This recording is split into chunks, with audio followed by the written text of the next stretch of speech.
is Travel. travel. Yeah. What's really interesting is what you guys did is exactly what. So what we're playing through is a remake or a remix of the Eternal Lies done by a guy. It's on a website called the Alexandrian, and he was saying that one of the challenges he had when he ran it was his players, when they got to Trammel in Los Angeles, went, sod that, that's too difficult, that's a TPK, we're not doing it. And the only clue they had was Ethiopia. And you've taken exactly the same path, which is quite interesting, actually.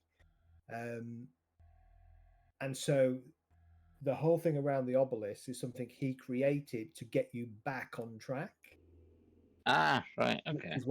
Which is kind of why it's happening at the moment, so that you've got a few more clues and a few more choices. Because you're right, with what you have at the moment, is you pretty much have to um, go back to Los Angeles and figure it out from there. Yeah. All right. So how are we doing? Wibble. Actually, I've not clicked on my character. See how. No, we had that full refresh, didn't we? So that was nice. We had a full refresh, yes. How I got experience spend. Yes, I got 2 points of experience spend. Yeah. Yeah, I'm just thinking the same thing. Actually, hang on. What experience are we on? 4. 24. I've got 10 points to spend. Yeah, 24. You're slacking. Can't see anything that's worthwhile at the moment.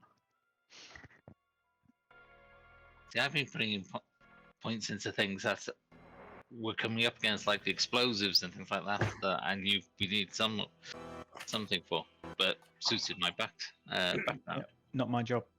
No. Yeah, and I'm doing all the reassurance and things like that, all the talky stuff. You have got reason to increase things like your occult for sure. Yeah, I think the things that probably increase occult theology. Probably. Are you an archaeologist at all, or just a scholar? Antiquarian. Right. Probably archaeologist. That kind of stuff. All the academic shit. Yeah. Mr. Hass.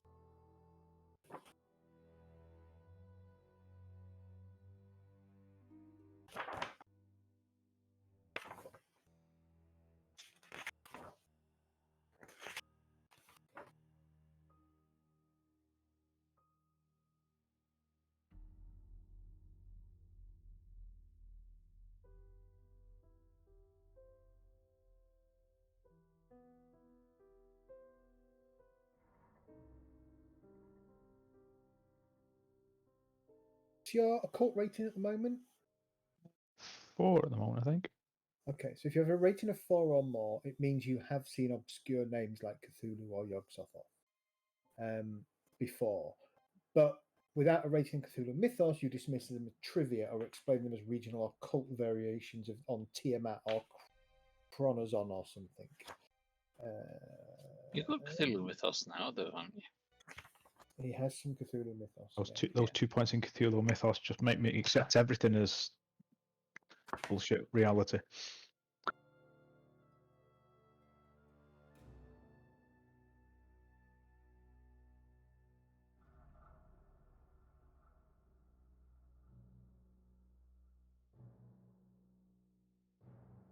There's nothing to stop you once you start getting exposed to increasing your Cthulhu mythos skill, according to the book. It's not like traditional Cthulhu RPG where you can only increase Cthulhu mythos when you experience it or read it from books.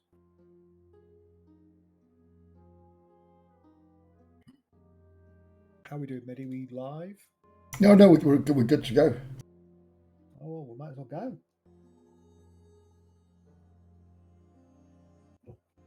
So welcome, episode 13. Unlucky for some, I guess. Not quite not quite Halloween, but we're getting there. Hey, will it be Halloween next Monday? Hey, it will, won't it? Oh, we can have Death Special. Oh, shit. Is it? It is. Yes, it is. We will have an awesome session next Monday. I'm going to throw everything at you, everything from the Cthulhu mythos possible. Yep. Payroll issue, aren't you, Sarah? I will, What? You're going to have a payroll issue, I think. Not on week 3, sadly, no. all right. So last session. Again, we're getting a little bit hit and miss at the moment, but mostly because of my schedule. So apologies to our regular watchers who might be excited about seeing this every week. It may We have continue what? We to- have watchers? I think we have a few. Yeah, we do. It's probably going to be hit and miss for a while, unfortunately, due to schedules and things. But we will persevere as always and continue with the story. Last week, I think, as Catherine just rightly pointed out, you found yourself in a army camp in Ethiopia. To the south of Axum, which is at the time, I believe, the capital of Ethiopia. Certainly the location of a number of interesting, from an archaeological perspective, places. But also, more importantly, it is the home of the Church of St. Mary of Zion, I think it's called. The supposed resting place of the Ark of the Covenant. You had arrived here and sought an audience with Bartolo Akuma, chasing down whatever sort of final hints of the events of 1924, the archaeological dig at Dalol. And Akuna had given you most of that information, or the information that he was prepared to give to you, quite freely, quite openly, but had hinted that he had a challenge, something that he wanted to do around this obelisk of Axum, that he had been employed by the government of Italy and the Italian army to oversee the removal of and transportation to Rome. However, as he pointed out to you, there is a challenge, and that challenge is a stalling of his ability to do that, while something known as the EBA, is it the EBA or the ABA? EBA. The EBA, yeah. Just trying to remember what they're called. The Emporium of Bangkok Antiquities have somehow managed to petition the Ethiopian government, who, although Ethiopia is generally occupied by the Italians at this time, still has a little bit of say and has created a way for the removal of the obelisk to be stalled whilst the EBA performs some examination, archaeological dig, information retrieval from the site. As we left it last week, last session, Bartolo had taken you to the mess tent, where you had in fact, it's not quite the mess tent. He takes you to the officers' tent. Being a guest of the Italian army, and a direct employer of the Italian army's boss, if you like, he has those kind of privileges. And so the food that you eat is, whilst not lavish, it is certainly better than the food that you'd been eating for a while. It's a mixture of traditional Ethiopian dishes served in the babe sauce, which is a very spicy kind of, not very spicy, but it's a spicy preserving sauce. And yes, that's actually, it's BAB, I think it's BABE EE is how it's. There's a recipe for it online. It's got all sorts of stuff in it. Very, very interesting. But the Ethiopians, as you've learned over the past few weeks, their traditional dish is food is very spicy because the paste that they soak all their meats in is actually a preserving paste as well as a flavoring paste. Certainly, at this time, refrigerators are not something that are very common here. And so they have to rely on being able to preserve meat, etc. But you get a mixture of kind of local Ethiopian dishes along with traditional Italian food. I don't want to offend Italians, but probably pastas and meats and that in that kind of traditional Italian way. The food is good, and you kind of wrap up a very sumptuous meal, if you like, with coffee, as well as traditional sort of Italian spirits. Grappa's Greek, isn't it?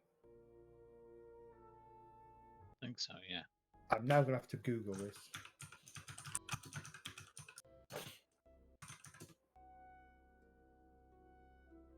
So probably something like I want to say Disaronno, but I don't know how long it's been around. But that kind of thing, Frangelico, stuff like that, Sambuca. So traditional Italian spirits, and he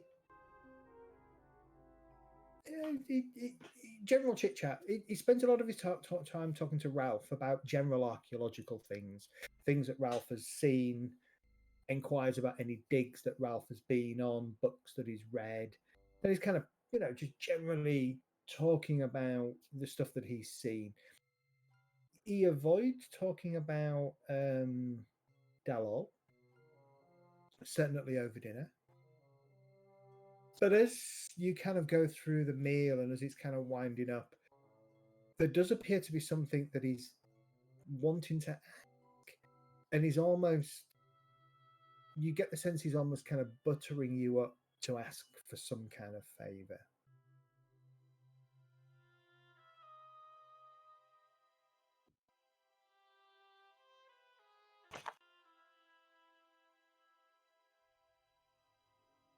So, my friends. What my drink though will be, because we're with Italians, it obviously will be a Negroni. A Negroni, no problem. Yeah, nice. So I think it was invented early 1900s. I know Campari's early 1900s. So yeah, a Negroni. Them were the days. It's been a while. Them were the days. So, my friends, I wonder if I can impress on you a small favour.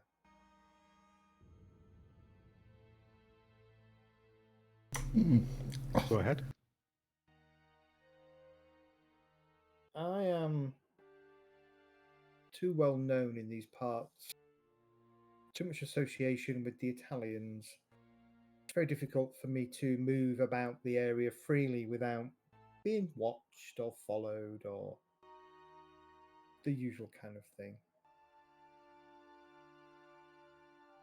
I've heard that the EBA have stopped digging and have been just holding the site for the last 6 or 7 days, which I find very odd. That may be a sign that they are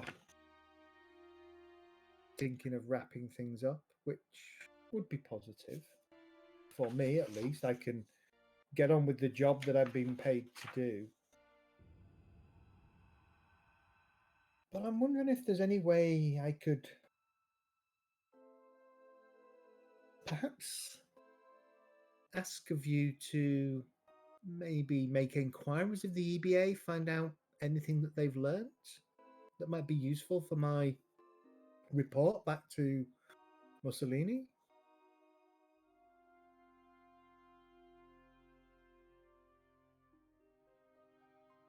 I shouldn't see why not. We can.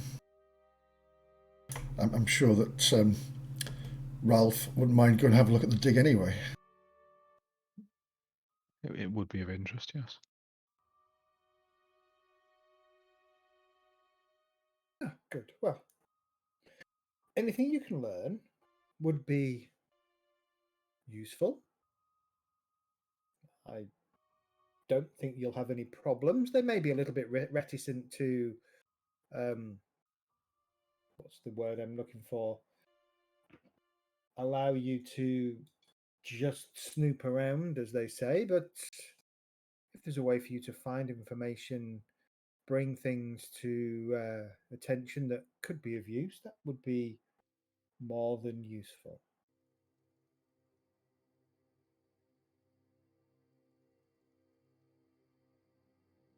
And besides, as you said, Mr. House, this might be something that is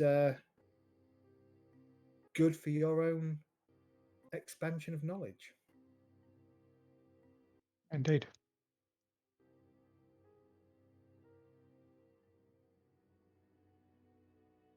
I can tell you a little bit about the obelisk, or at least the obelisk that what information I've gathered. Come, let's go back to my tent, and we can have a nightcap, gentlemen, and maybe discuss the finer points of what I know. I'll bring my coffee with me. Okay. Yeah. Talk about that. He said, "I'll have one of the servants, one of the serving staff, bring some fresh coffee over," and he kind of speaks in Italian to one of them, and there's a bit of back and forth. Do any of you speak Italian? No, but I will be noting it and aiming to pick it up. Okay. No, it's the one I don't have. It's one you don't have. No, And you just that's speak English and English, don't you? American English and English. That's it. Proper English and bad English. No, I'm French and Spanish, so not too bad. You follow Bartolo across the camp. There is tension in the air. You can see that there are a number of sort of in the guard houses at various strategic places around the camp. There are spotlights that have been swept out beyond the boundaries into the darkness, kind of illuminating, parts of the desert outwards. But other than that, it's as you would expect. There are a few soldiers about. Many have turned in for the night. You go back to his tent, and after a few moments, one of the army caterers arrives with a large pot of coffee, alcohol, spirits, and things, and just places them down and kind of stands pouring out drinks for those of you who want drinks, depending on what you're after, and then sort of crisply salutes Bartolo and then walks out.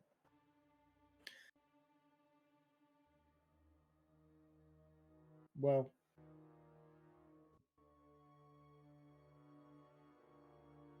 where to begin? The obelisks of Axum are contradictory in nature. Nobody can quite decide what they are, why they are. There seems to be a lot of superstition and legend surrounding them. Some claim they were raised by the Queen of Sheba when she declared Axum to be the capital of her kingdom. They're sinkholes of ill fortune, like giant magnets that collect bad luck. There were monuments raised by the heathens before Christ came to Abyssinia, or they were the first monuments raised by King Ezana and Saint Frumentius after they founded their truly holy church. Rubbing the afterbirth on a monument apparently will grant totemic powers to the child, or a child who views the obelisk before their first birthday will be granted a sixth sight and be doomed as a witch. All of this just lends itself to the air and the mystery of these things. And I guess in part why Mussolini himself, as a collector of antiquities, would want such a thing in his buildings.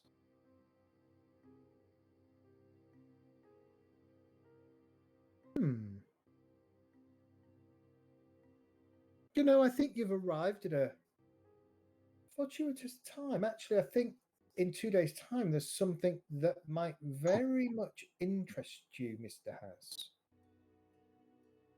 Really? What would that be? It is a ritual performed by the locals at King Ezana's stele, entitled Cleansing the Community of Ill Fortune. I've not had the opportunity to study this. It's irregularly held. It just seems almost to be randomly announced by the locals at a time that suits them.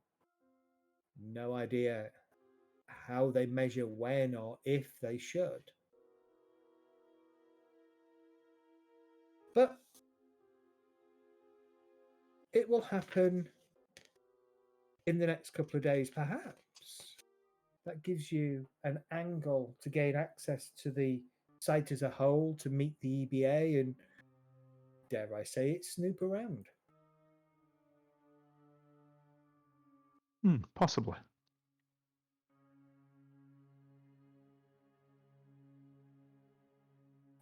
Who was this performed by again? Oh, well, my understanding is it's performed by locals.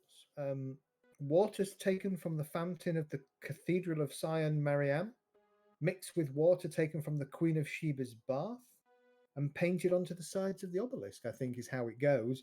And during that time, things are muttered, things are stated, and it is supposed to be a cleansing of one's ill fortune for those who are in attendance.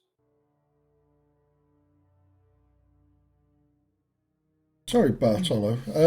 Just out of interest, if you're taking the obelisks, how's this community going to perform this ritual ever again? No. We're taking an obelisk, not King Ezana's stele. My apologies. No. We're taking what's known as the obelisk of Axiom, as opposed to the king's obelisk.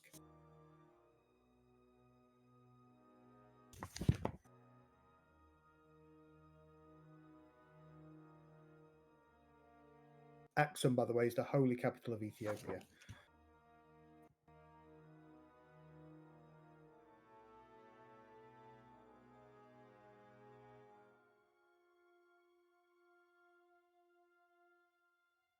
So, to that question, he says, it's a very good question, my friend. Yes, I've been instructed by Mussolini to return the obelisk of Axum back to Italy. King Ezana's stele, the second largest of the obelisks in the field, in the northern field, stands about 70 feet tall, is where this ritual will take place. Apparently, it's in honor of the first king to convert to Christianity. And then, oh no, it's not the tallest. It's the third tallest. The Great Stele, he says, the tallest, though it has fallen and broken, believed to cover the grave of Queen Sheba herself. We suspect it fell and broke during construction, and they never fixed it. I think that these may have been, as I said earlier, burial chambers, or marking burial chambers of certainly of important people in the community and in the area. The one that Mussolini has asked me to bring back is this obelisk of Axum, a somewhat 82 foot tall obelisk. It has a fairly steep history.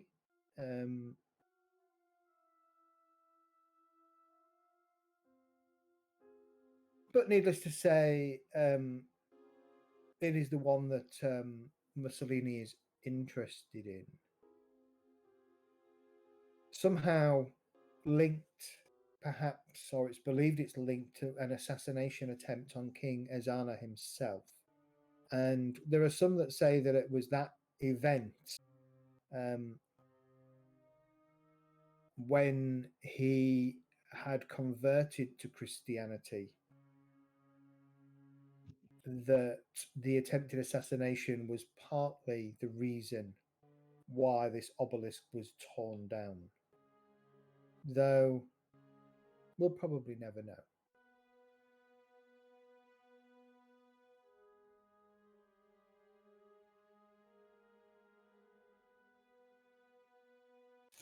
Mm, 82 feet tall, it's not exactly something you can put in your pocket. No, he says, it is not. And moving it, we have to be very careful. It is, after all, a relic of ancient times.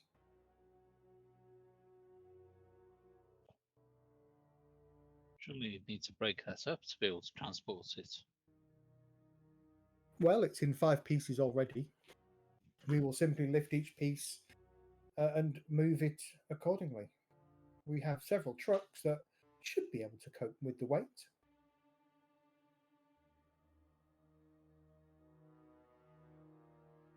How old are the obelisks? Well, this particular one. This one in particular, we think dated around 300 AD.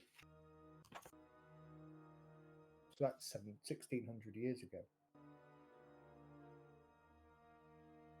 So old.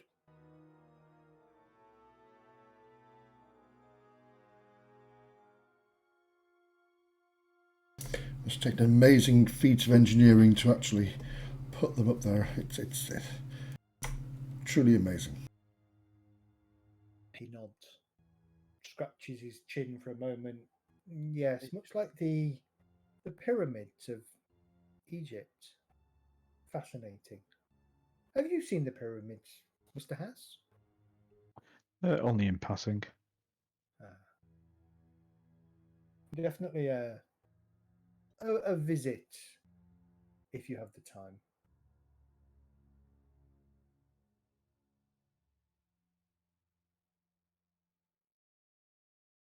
And where are we? About 100 miles from the coast? I'm assuming you're taking it to the sea. Yes, it's a indeed. fair old journey, that. Indeed, On not exactly flat terrain, from what I remember from the journey.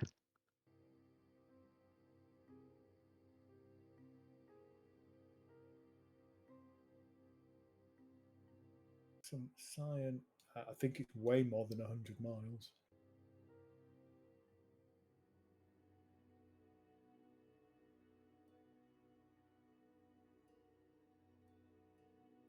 Might be about 125, something like that. Depends where you're going to, really. In a direct straight line, and this is interesting, in a direct straight line from Axum to the coast, it's 280 kilometers, goes straight through Dalol. That'll be a fun journey. Yeah. That's in a straight line. Given Eritrea doesn't exist at this point, it's still all part of Ethiopia. But yeah. So what would that be?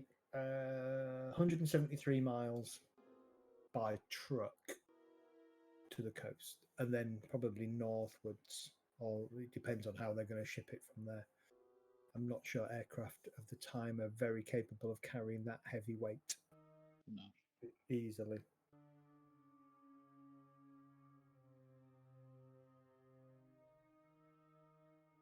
Next hour or so, you continue to just generally have a chit chat and a talk. He,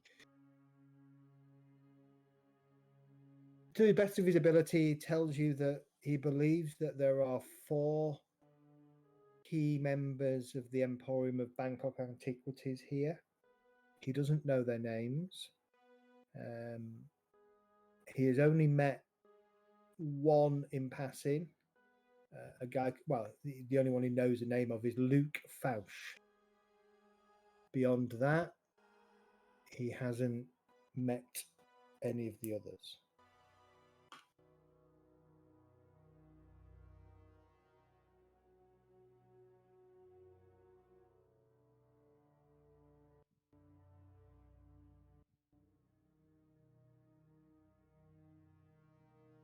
And this Luke Fausch, is he amenable?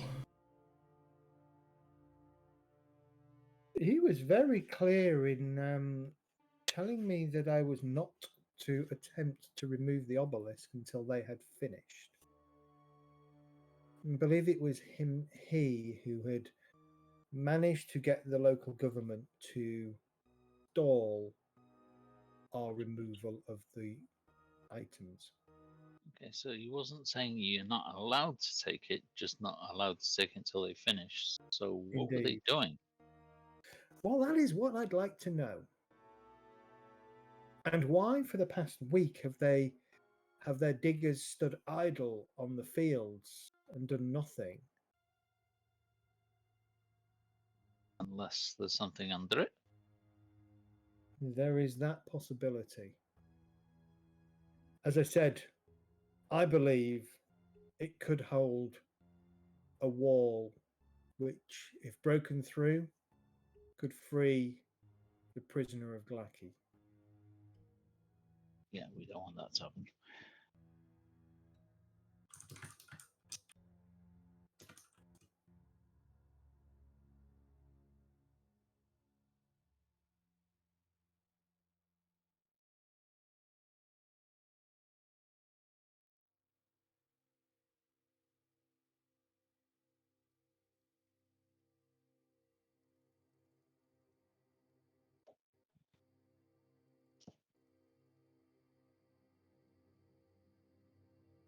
Well, my friends, I feel it's time for me to retire to bed. I will have and he nods to a servant just stood outside. I will have him, Alexandro, show you to your tents. Okay. Thank you. And with that, you are taken over to a tent. It's just inside the tent. It has a small table, a wash basin with some fresh water in it, small mirror, and a couple of bunk beds more than cots. It's probably more like a lower officers' sleeping quarters, but clearly hasn't been occupied for a while. And you're left to your own devices. So how do we do this? Diplomacy or stealth?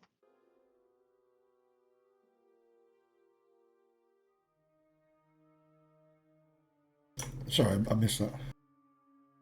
How do we do this? Diplomacy or stealth?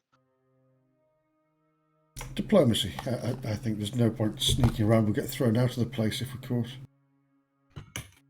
We might get thrown out for diplomacy as well, but at least we've got stealth to fall back on. Whereas stealth get caught, diplomacy is not going to help. I think just go with honesty and just say, oh, just we're interested in seeing what they're doing. I mean, Ralph certainly. I feel. Are you, Ralph? Are you interested in what they're doing? Oh, absolutely. Yes. This these obelisks they're mentioned in many books, but the ones I've got, yes. And I'm sure they wouldn't mind Ralph just having a look around. It's, Hiding? yeah, it's not as if we're taking things away, is it? Nah.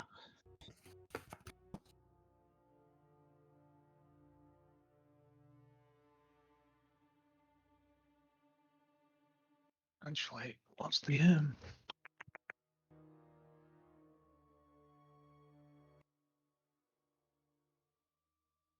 remember, did I ask whether he had a copy of the Revelations of... You did, and he doesn't. Right. I knew it was an idea I had, but I couldn't remember whether I'd actually asked it. Yeah, you specifically asked, and the answer was no.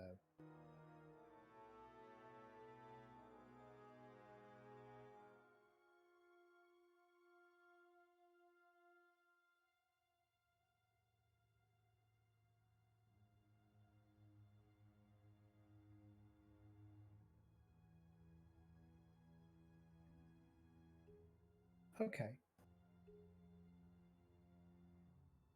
You have a undisturbed but somewhat uncomfortable night's sleep. Though you are kind of getting used to sleeping under the stars almost, or intense in the Ethiopian night. You wake up the following morning to a bugle call. Just out of interest, what did the open sky spell do again? The open sky spell. Holy crap. Good question. What did the It's open just sky? that's the spell that I got out of Cults of the Axumite Empire. Oh, So I don't know whether it's got anything that would be useful. let me have a look. I'm just trying to find it.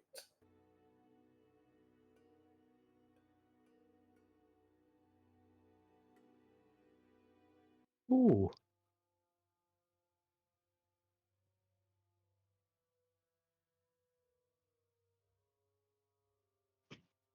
Interesting, yeah.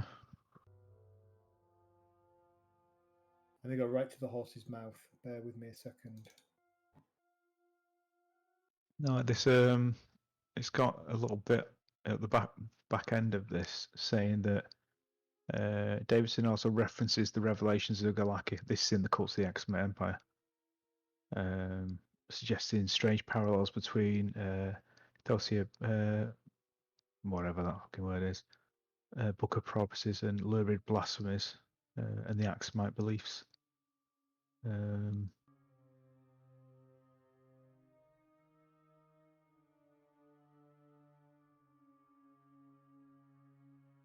Also got the last 3 dozen pages of the thesis given over the detailed symbological analysis of the prisoner of Galaki and the mouth, more of the mouth, equating the two figures on a deep level through complicated Jungian metaphors. So kind of suggesting that they're one and the same. Yeah, from the same root. The open sky spell. Let me have a look. I'm not sure whether it was something to do with summonings. Sort of like an enabler. I can't remember. I know we did discuss it, but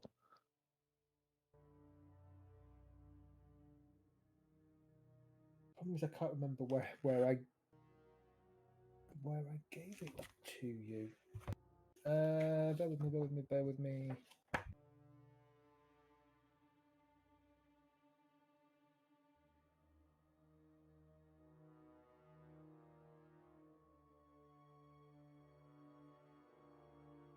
Seems like such a long time ago.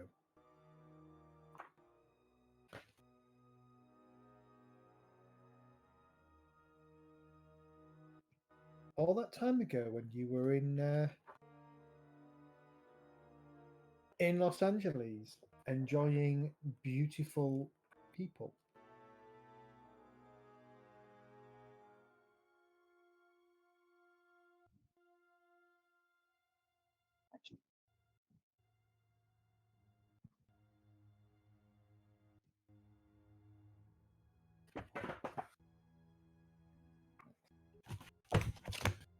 So, hold on, I don't know if it's it doesn't appear to be Eternal Lies, so it must be an actual spell in the main book. Let's have a look.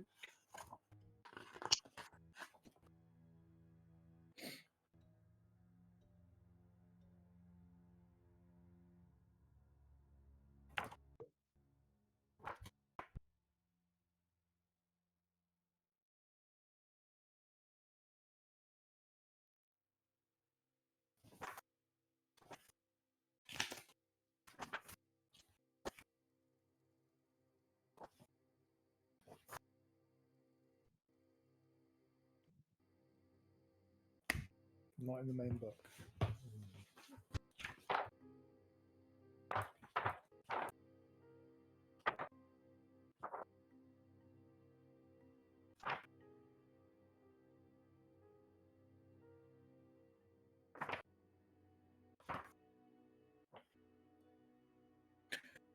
Right. We can carry on and we can find it. I just didn't know whether it was to hand.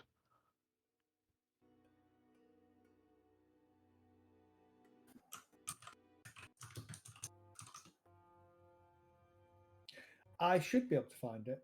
I will find it.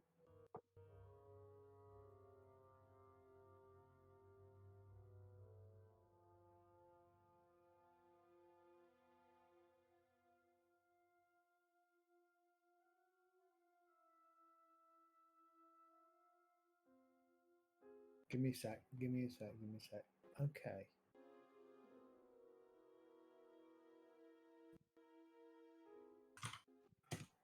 I've just found it on somebody's Eternal Lies thing. A spell known by many names across many cultures parts the clouds and alters the visible phase of the moon and arrangements of the stars, artificially creating circumstances right for certain other mystical rites.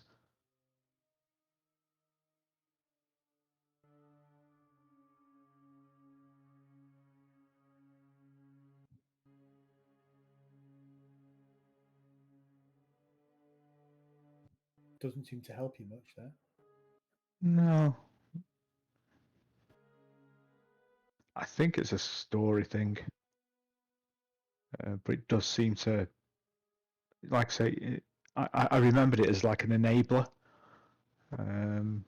So it reads as though it's makes the stars align kind of thing, and you'd be able to. So if you've got another mystical rite that depends on it, then you can see the stars and the moon.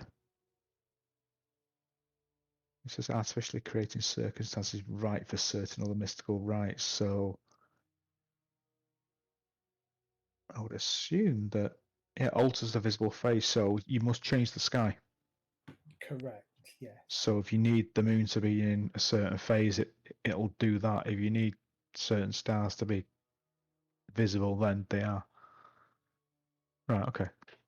Did you ever watch the series Moon Knight, Yes.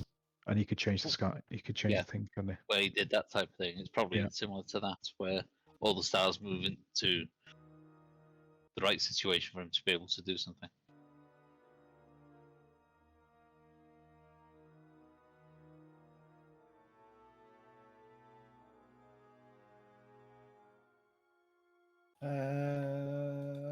Right, I'm almost there. I'm almost there. Apologies. I will find it in a second.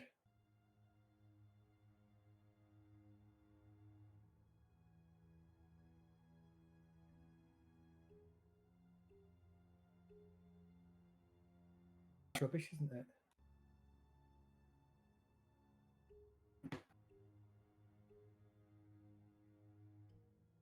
References a prop, and the prop isn't there.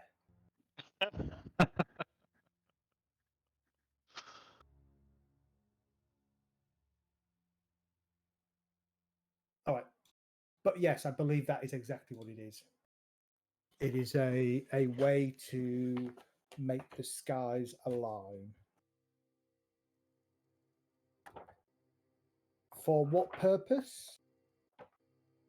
Just sent you the what I found. I just sent you it in Messenger, mate. In case it's any use to you. In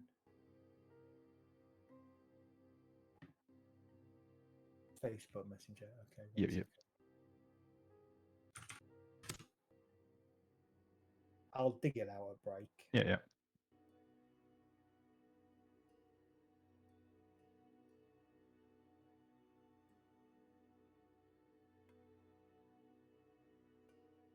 The only thing that got me thinking of it was I was thinking, well, we'll go into the site. There is going to be a ritual. Is it needing particular? Will we need it? But it doesn't actually sound like it does. There Maybe you go. That's it. Yeah, that's exactly it. Parts the cloud, alters the visible phase of the moon and arrangement of stars, artificially creating circumstances, right? So yes, you're right. It's an enabler.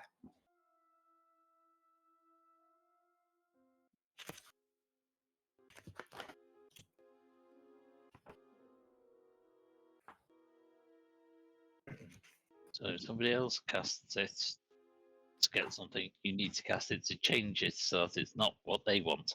Yeah, change it quick. It's like a counter spell. Yeah. Yeah, you're summoning Golgoroth and you need a blood moon. No, let's just have a normal moon up there, half moon. Let's go for it. Yeah. Exactly. All right. Sorry about that distraction. Let's continue. The following morning, you awake.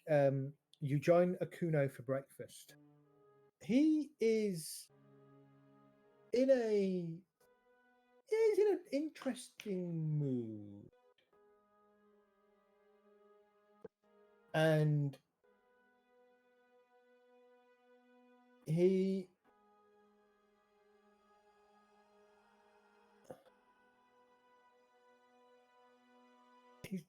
gentleman.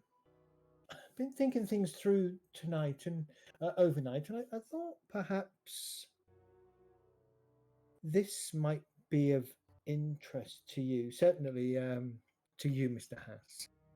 And he kind of pushes over a small journal with a number of sketches inside. And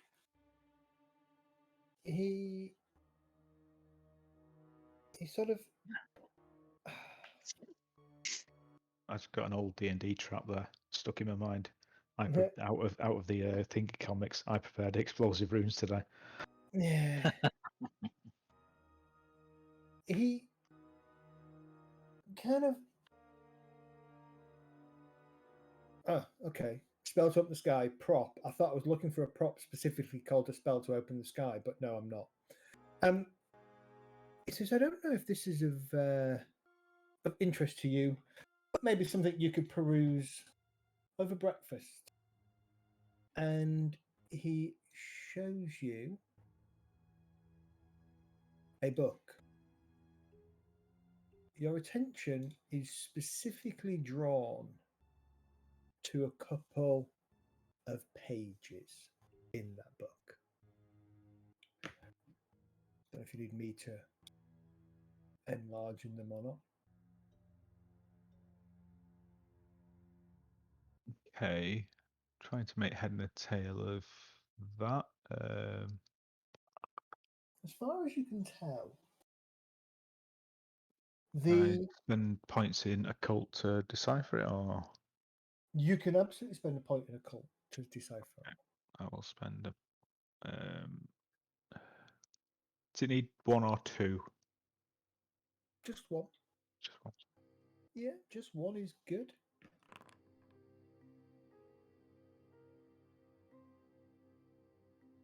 Okay, that should be with you now. Yeah, you've got that. So the first page is just some random text and things that, the best you can tell, it appears to be written in gears. 1 second.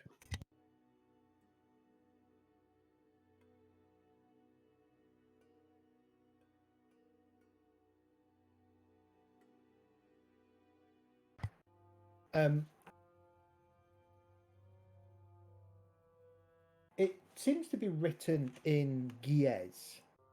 This language that you know of, it's a syllable alphabet widely used, but the language itself is only used in the Ethiopian Orthodox Church.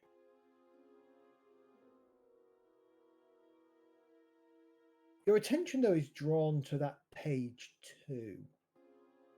And it seems familiar to you. The text, the Gia's text, as you pore over it for an hour or so, you realize that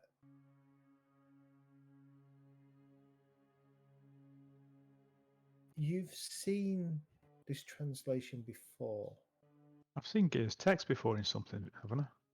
Yeah. Sure, I have. the Axumite, wasn't Yeah. it?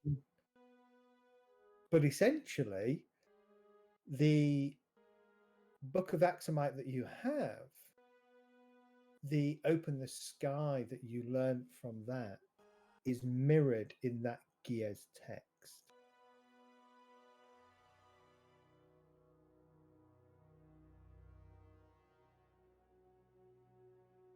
Well, there you go. I was just thinking about that last night, funnily enough.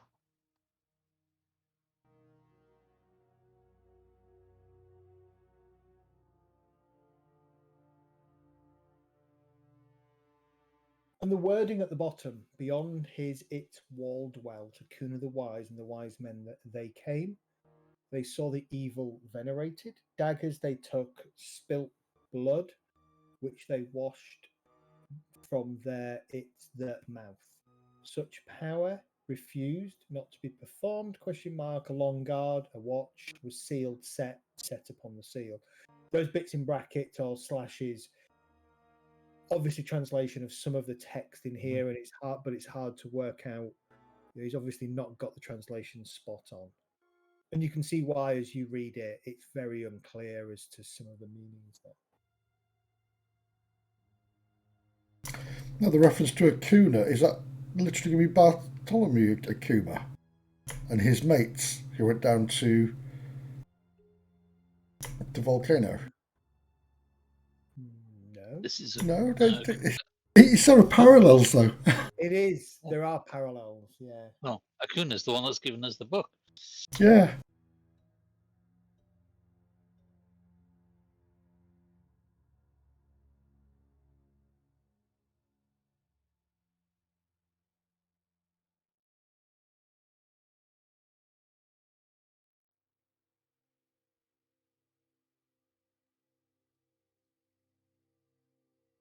Be a proper spell to open the sky. I'm going to go in search of that now.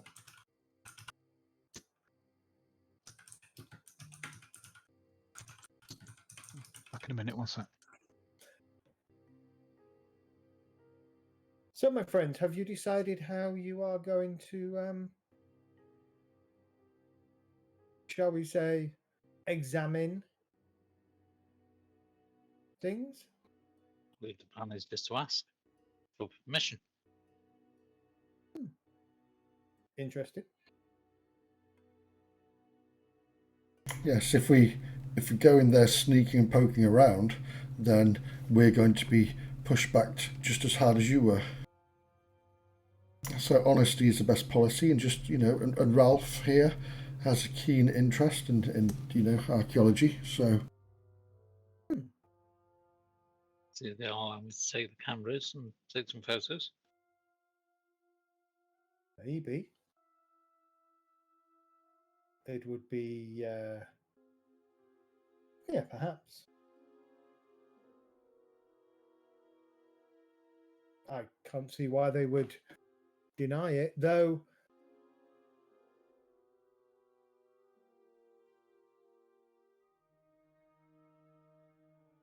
Though perhaps seeking a license to investigate from the local government may not be a bad option. Yeah. After all, he says with a sly smile, we don't get many Americans here, and they may be willing to grant you a small license to allow you to examine the site, which the EBA would be then very hard to refute. Especially since we don't intend taking anything away, it's just images As and you say, information. photographs. Yeah. Perhaps Mr. Haas here could masquerade as a author, an archaeological author seeking research for his latest works. Well, I do have a good selection of books, one pertaining to the old list of Axum. So that was along the lines of the inquiry originally. Well, perhaps that is your alternate avenue. Certainly, if your polite methods don't get the results you wish. Well, I would say that the two go hand in hand. If we can get documentation along those lines, it's a very good suggestion. You know the lay of the land, then that is the diplomacy route as such. It just backs that up, and then Joseph here can work his wonders.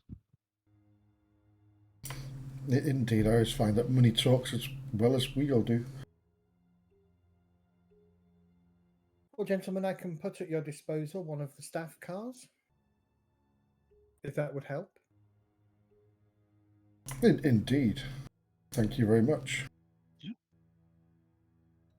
And after all, this is Italian land, and therefore there is no reason why you wouldn't be in an Italian army staff car, he says with a smile.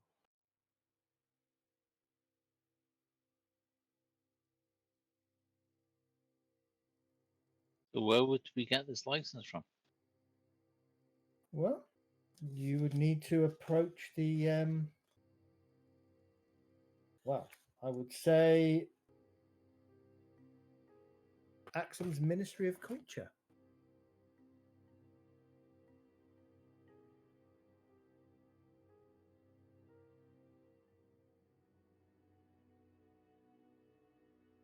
Perhaps that is a good place to visit Yeah. as an alternative. Well, Sounds like a plan.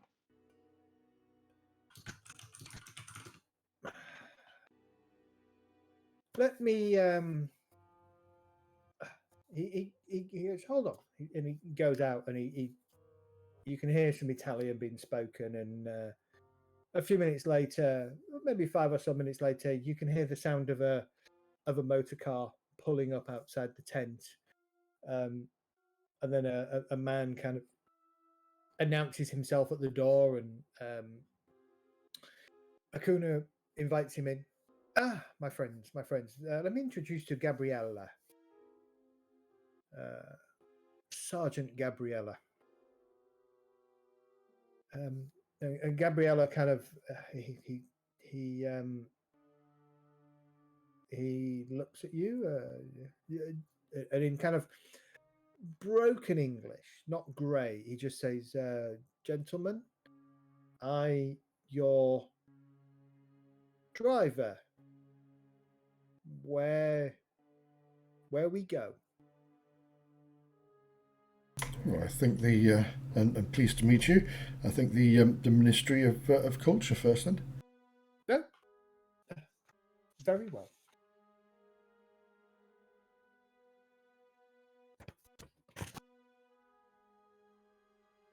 The drive to Axum takes you past these fields of stelae. From the road, they are quite. I blocked my cat in. He can't get off his bed. They're quite impressive. The ones that are standing, as I say, some of them 50, 60, 70 feet tall. They just look like pillars, obelisks of rock. Many of them appear to have some kind of carving on them, but of what, it's hard to tell. As you drive past the northern field, you can see a number of tents dotted around, clustered around a location almost, but not quite, to the middle, maybe to the northeast, just off to the northeast of the sort of the central area of this field. And as you drive past Gabriella, kind of he points and he says, "EBA dig bad," and he says something in Italian.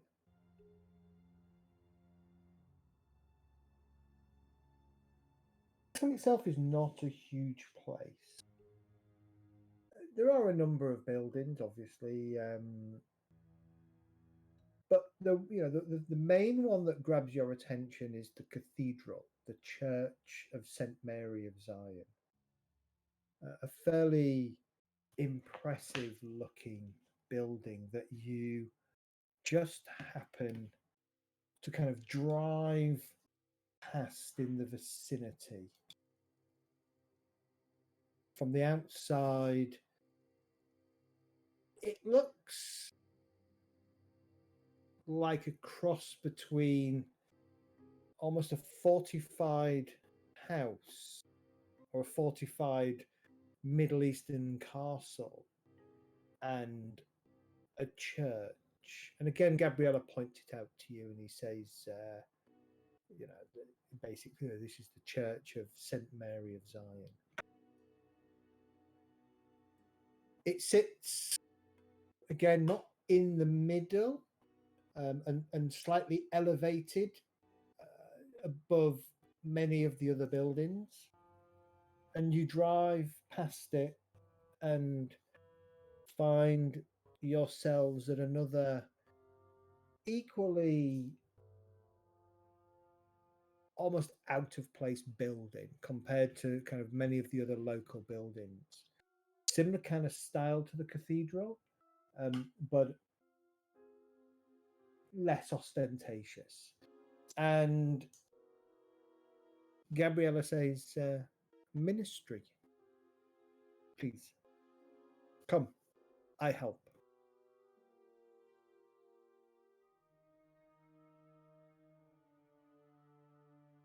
Oh. Lead the way.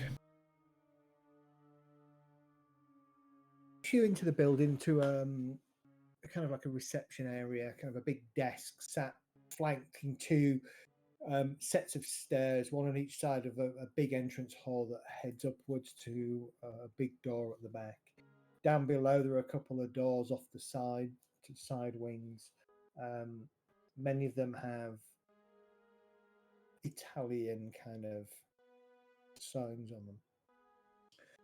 And he goes over to the front desk and he has a conversation with a lady behind the desk in Italian, and the lady kind of looks, says something. There, my friends, we go first floor, 3-door right. And he points to the left. Awesome.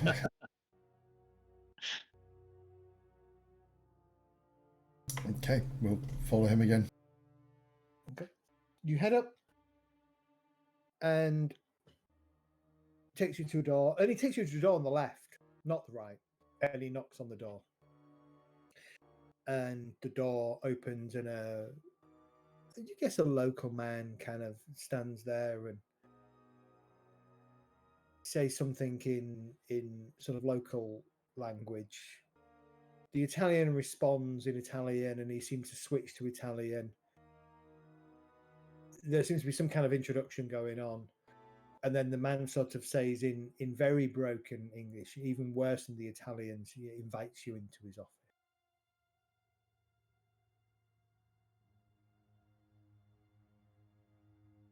Do you want permit? Why, yes. For my friend and ourselves. Reason? My name's Ralph Haas. I'm an antiquarian from New York.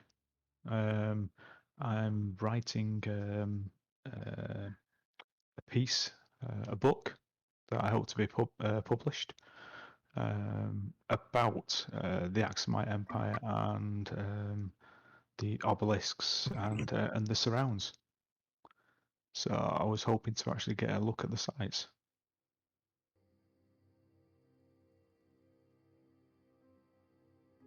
He nods. You think he understood you? Not 100% sure, but he's nodding.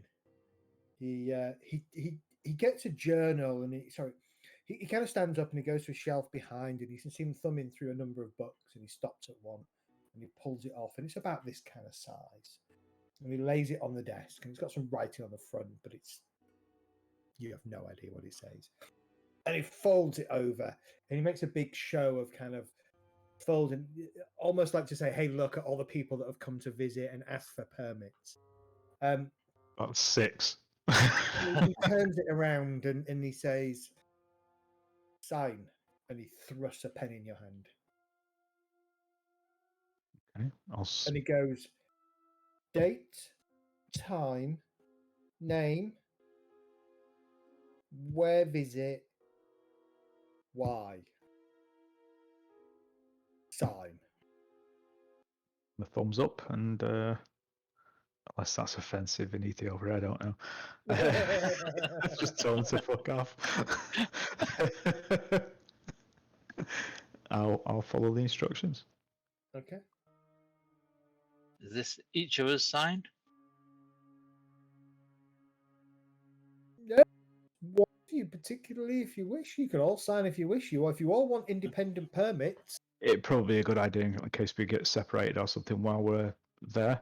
Yeah. So I'm the lead author. This is my photographer, pointing at Alfred, and this is the cash cow. I mean, I was going to say the money man.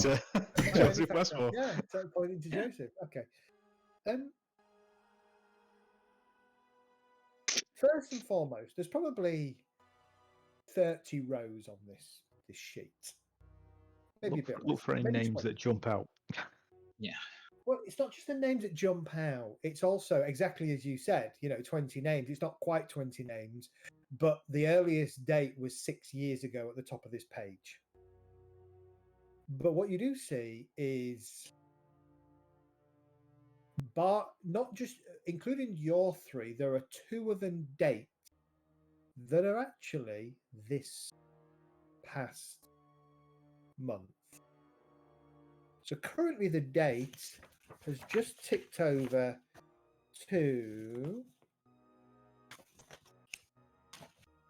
I want to say, I had it written down before. Where did I write it down? Bastard. It's over here, isn't it? It is now the 11th of January, 1935. There are 2 dates. There is one 2 days ago, 9th of January, 1935. It is signed, or the name on there is Hussein Soliman.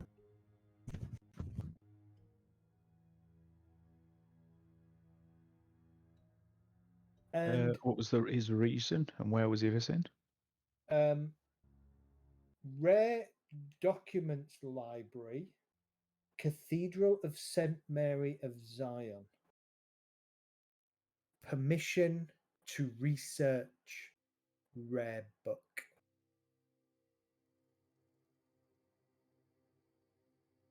So that could be where the Revelations of Blackney book is. Yeah. And the other date is 4 weeks previous. Hussein Soliman, North Stele Field, Obelisk of Axum, permission to dig. And to where you sign, like the other side, the other page level with that, are some notes and things. And the notes there appear to be, they're written in Ethiopian, to be fair. It's not going to be Italian. For a second, then I think he's going to say blood.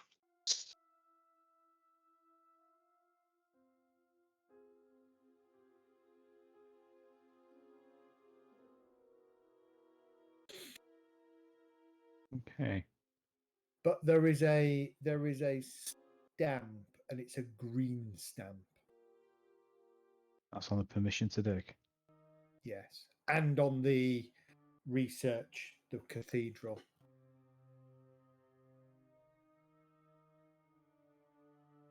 On this page is the different colours for. There are 2 other dates, very random. One 2 years previous, and one sort of 3.5 years previous with red stamps. Okay. I'll just say, it's very interesting here. What are these green stamps? It's an interesting method. What do the stamps mean? What colour will we get? He smiles at you. Green, good. Red, not good. Yeah, okay.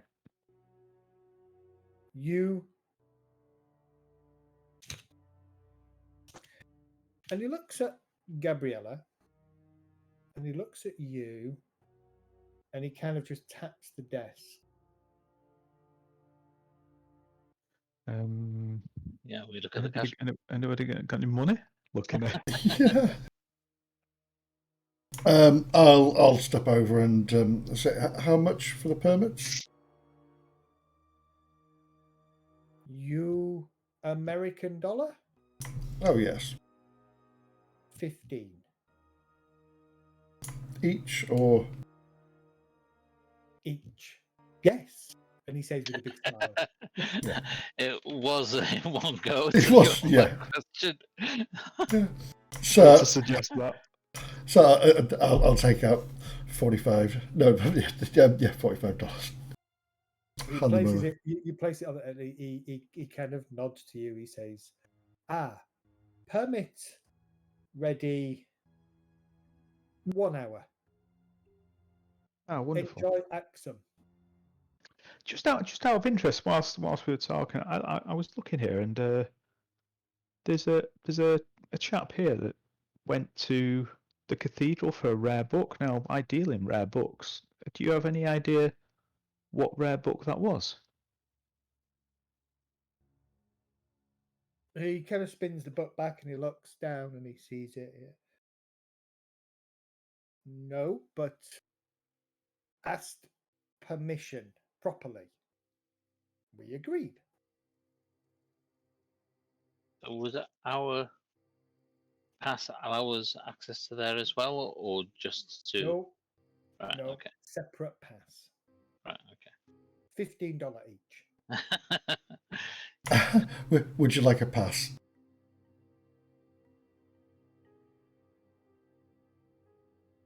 That's what we find. Yeah, because I'm just thinking this guy went to the dig site first and dug, and Yeah. then went looking for the book. Yeah. So he's found something and he wants Yeah.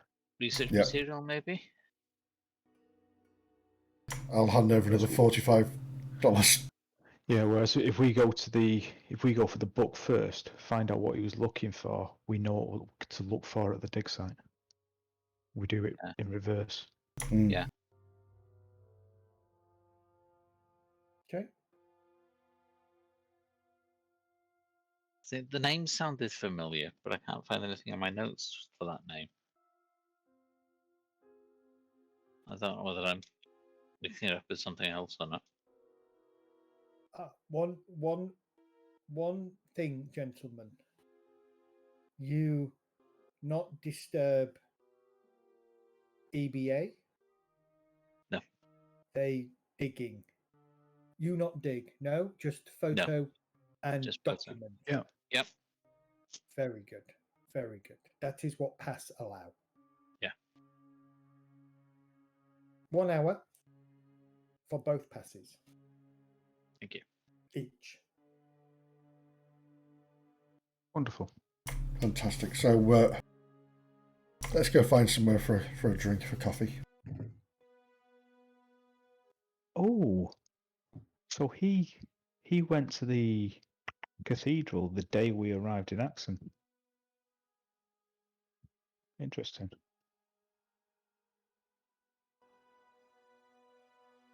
Yeah, coffee, you said. Most important drink. Gabriella takes you out and actually leaves the car where it's parked, which is just on the street outside the ministry building. Here and there, you can see other kind of clearly other Italian army vehicles, a couple of trucks here and there, a few knots of soldiers walking around. He takes you to a small mid. I mean, if this was in Europe, it'd be a mid-terrace kind of building. And there are a number of chairs and tables outside. And there are several locals sat smoking, drinking coffee.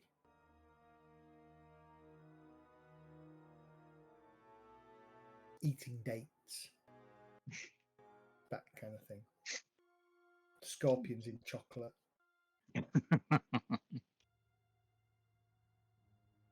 Got the You full, spend got the full a lot and go pleasant- monkey brains as well, you know. Yeah. Spend a pleasant 50 or so minutes having coffee. The coffee is strong, very strong. I'll look around and see if anyone looks out of place or seems to be watching us or anything. Doesn't appear to be. Okay. People are curious. You get the sense that if you'd have been here when the Italian army wasn't, oh boy, everybody would be looking at you. Everybody would be watching you. Everybody would be staring.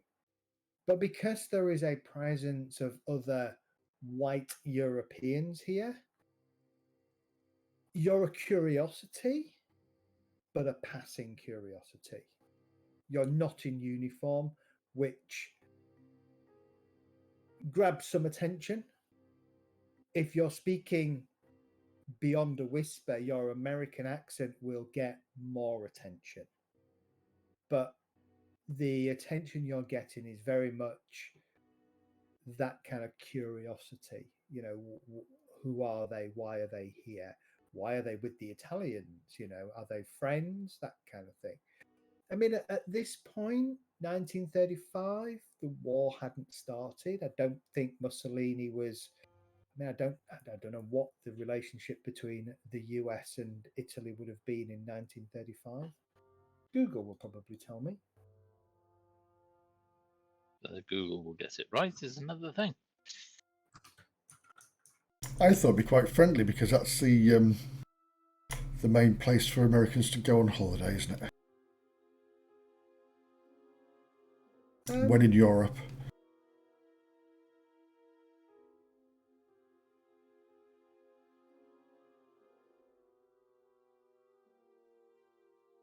So what's interesting, so right up to the invasion of Ethiopia, relationship between Italy and the US were very friendly, with the US applauding Mussolini on many of his early achievements. But around the time that Italy invaded Ethiopia, which is just about now, relationship started. So you're probably just on the cusp. You're as an Americans, you still see Italians as friends. The hangover from being allies in World War One.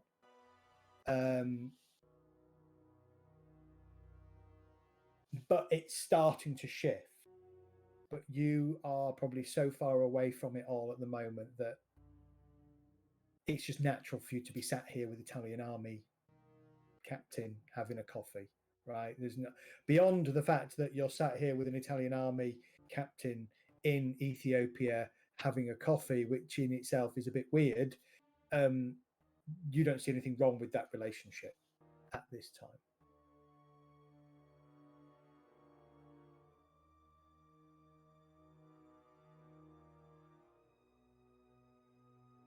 Actually, the war of aggression between the real war between Italy and Ethiopia breaks out in October 1935. So it's still Just simmering, isn't it, at the moment? it's simmering, yeah. And I think that's a symbol of the book being written in 1935. However, it's got a load of historical facts incorrect, which is why we've shifted it to 1934 to make everything fit better. I don't know whether Italy is. I'm guessing in reality Italy is present at this point, but they're not seen as an antagonist at this point in time. The hour goes by. You watch the world go by. It seems like a very interesting city. City? What am I talking about? Interesting town. Nothing, other than other Italian soldiers. There's nothing else that kind of jumps out at you as odd. You return back to the Ministry of Culture, and the front desk, the lady at the front desk has your passes. They are duly stamped in green with a word which you suspect means approved, and in a mixture of Italian, so both Italian and Ethiopian. In each of the sections, you can see, well, you've got your names, but also you imagine in Italian, well, actually, Gabriella will translate, where are you allowed to be? The Northern Stele Field. What are you allowed to do? Non-invasive research, including photography and documentation.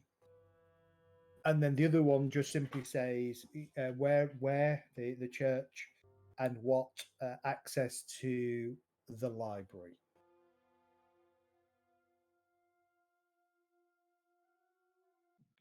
Very good. Thank you very much, miss.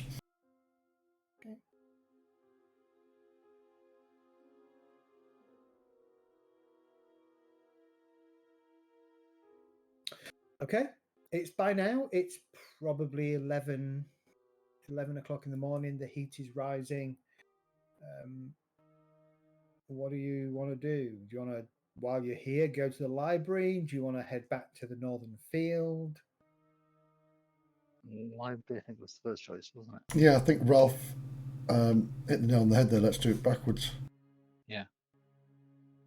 Find out what he was researching. Then we've got no one to look for. Okay. As you arrive up at the library, and again, pretty much leaves the car where it's parked, and you find yourself walking through the street. It's hot, maybe a little bit hotter than, mind you, the car wouldn't have air conditioning. Air conditioning in 1935 would be winding the windows down. So it's hot wherever you go, and you find yourself dabbing your forehead with handkerchiefs and things like that. The walk is nice though, and it does take you up a small hill to sit above parts of the town, so you can get this commanding view from the gardens or the grounds of the cathedral. The cathedral itself is fairly busy. There are a number of people kind of in the vicinity, both clergy, nuns, as well as local people, not grouped around having conversations. You kind of go up to the door of the cathedral, and an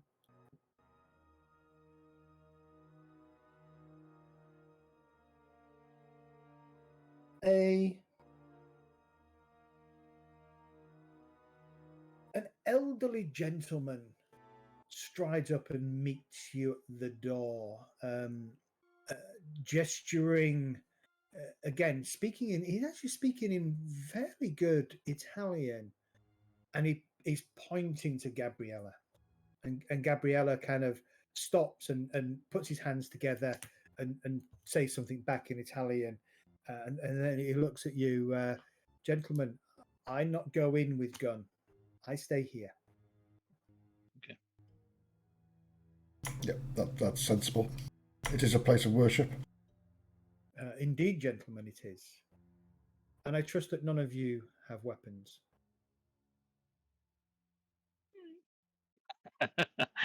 Knuckle dusters is probably all I've got because they're always in my pocket. But I'd have my knife boot, my boot knife. Your knife boot. Yeah. I And Well, your, it's sh- a- and your it's a sharp alien wit. icon. Yeah. One of those you click your heels together and the blades come out the front. Yeah. Oh, yeah, that'd be nice. He looks at you. He says, "I am Coelos, the aboon of this church. Please come." Follow happily behind. Gabriella tells me you have a permit to visit our library. Multi-pass. We Big do. bada boom. Bigger, bada boom. It is very strange. Our library has remained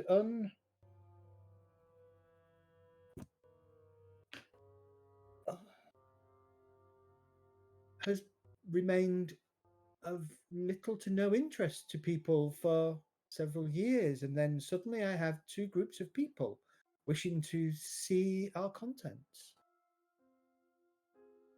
Really? What were the other people looking for? Oh, Anything? Anything amazing?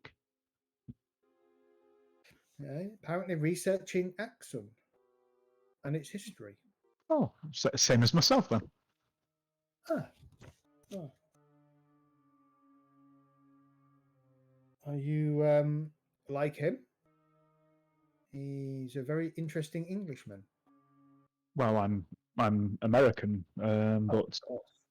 I couldn't say I'm an antiquarian writing a book on this area and the Aksumite Empire. Oh, well,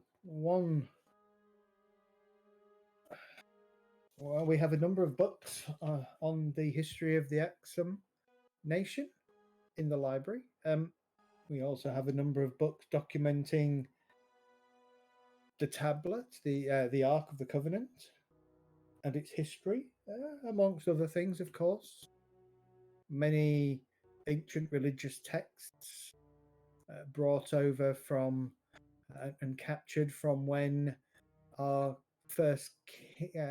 king first converted to Christianity. Oh, And wonderful! some documents and papyrus from dating back to Queen Sheba herself.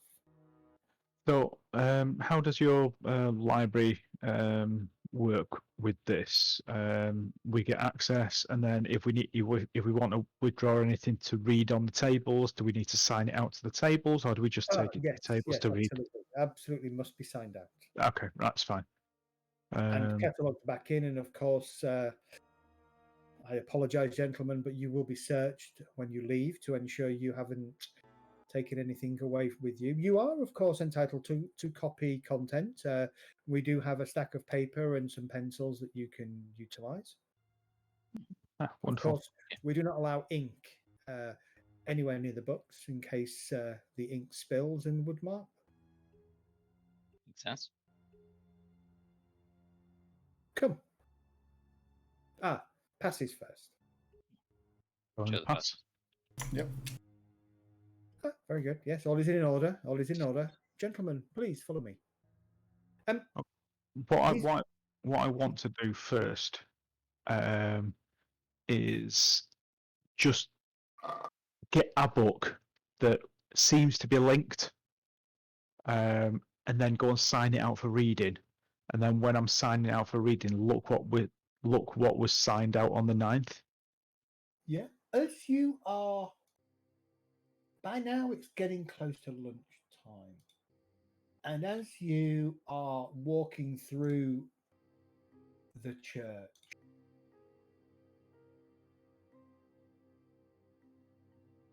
I apologize, this is more modern clothing, but this is really, really hard to find the right look for 1935, but you get the idea.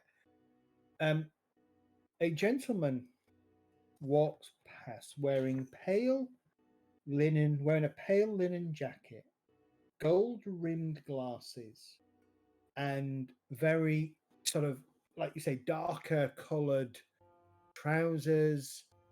Again, linen trousers and smartish shoes.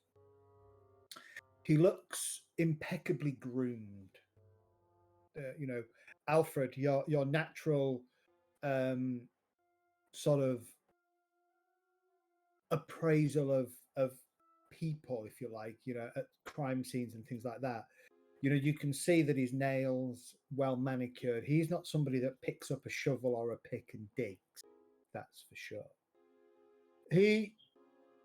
As he's kind of walking towards you, you can see him just kind of casually brushing something off his jacket. And he kind of pauses and just looks over his shoulder for a second, looks around, and then carries on walking past you. And as he does so, the Aboon kind of, Mr. Suleiman, good day. And the gentleman kind of nods, doesn't really say anything, and just carries on walking past.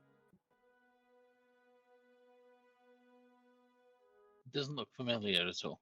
No, You haven't never seen him in life. Okay. The Aboon goes, I take it you'll be back after lunch, Mr. Hussein? And you just see a nod. I wonder if he's left his books out on the table to come back to. No, I'm thinking that. Oh, you're thinking that? Okay. Yeah. Because sometimes if you've got a reading, you can, and it's in a sort of an area, you would leave them out, go, and then come back. But if he signed them back in while he's gone for lunch, then. All right. Let's take a quick 10-minute break. Yep. And we'll come back with you looking around the book.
Sorry, I was on the hunt for biscuits. That's really important.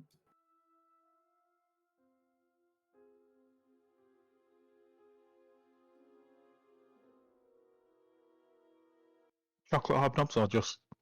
Yep. Good. Gonna be chocolate. It's got to be hobnobs, especially this time of night. I've got a hot chocolate. I've got a dark chocolate, hot chocolate with habanero chili. Oh, nice. And I could, but I didn't, make it with oat milk.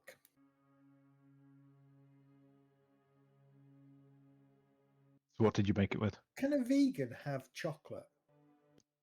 Yes, as long as it hasn't got milk in it. Okay, so a non-dairy chocolate. Right. You'll find a lot of dark chocolates now are made with soy, Right. and they've got very little. They won't have milk in them. So All right. I'll be back. We are indeed. And how'd you milk an oat? Say again? How'd you milk an oat? Go on.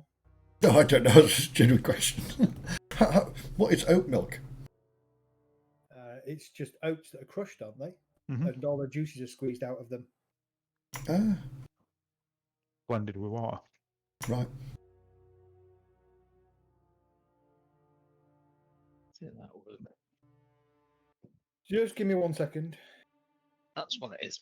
I've been trying to figure out for weeks why I can't. My head keeps disappearing in the pictures. It's because I haven't got the big light on. Usually, I only have a lamp on.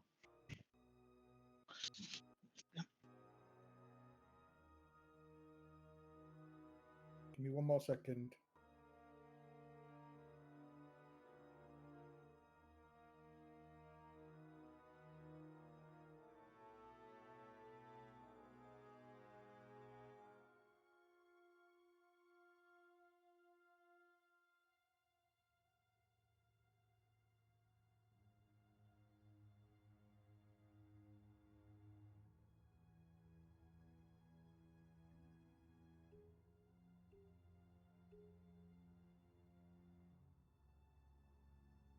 An old colleague is spying on me in LinkedIn, so I've just messaged him and told him to stop spying on me. Here's my actual contact details for you.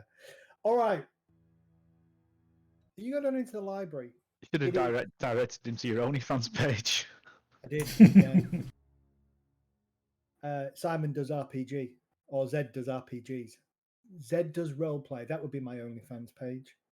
Zed's Roleplay Emporium. I might get charge £5 to get in, so they have to pay, and then they'll realise it's me playing D&D. Yeah, rather than the other type of And I'll role be play. so bored. However, maybe I could do it naked. Play naked D&D. Get those D4s going. Ooh, Yeah. don't want to Yeah. fall onto one of them. Yeah. Have a dice tower strategically placed. Mhm. That's not a dice tower. You're taken to the back corner of the church, down what appears to be a very small, narrow, sort of medieval oak-bound door with wrought iron, almost you know that kind of door that has the iron spikes in it, and then a big iron handle and iron hinges. Open the door and you're taken down a sort of a spiral staircase inside. You're basically inside one of the outer walls, perhaps one of the outer walls where there's maybe a tower above or something. And you're taken down this spiral staircase into this kind of slightly musty, certainly old smelling, lantern lit room. There are a number of lanterns strategically placed on pedestals and pillars. No electricity down here for sure, but no open candles.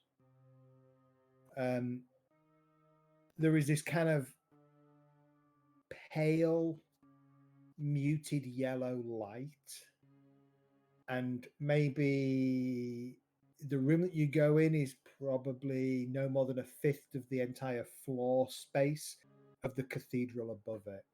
It's not a huge library. There's probably half a dozen to maybe a dozen shelves, maybe somewhere between half a dozen and 10 shelves maximum.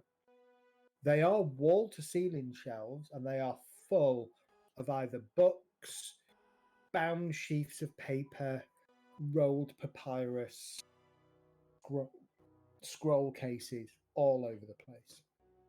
Looking around, there are a couple of other doors that are closed off this place, both in the same wall, the south wall. You've kind of come down. You've kind of gone down the sort of the western side as you've gone in. You've gone down, so you've come out sort of on the eastern, well, it would be on the western wall of this library. And to the south, you can see a couple of closed, quite narrow, single-person width kind of doors. There is a table with a stack of paper, some graphite, pencils laid out on the thing, and a register. There is an ink pen, like a dip ink quill there to sign the register. That's the only physical ink pen that you can see. There are two individuals wearing traditional sort of I would say Catholic-esque monk clothes. Remember, this is kind of Ethiopian. Ethiopian's Orthodox, isn't it?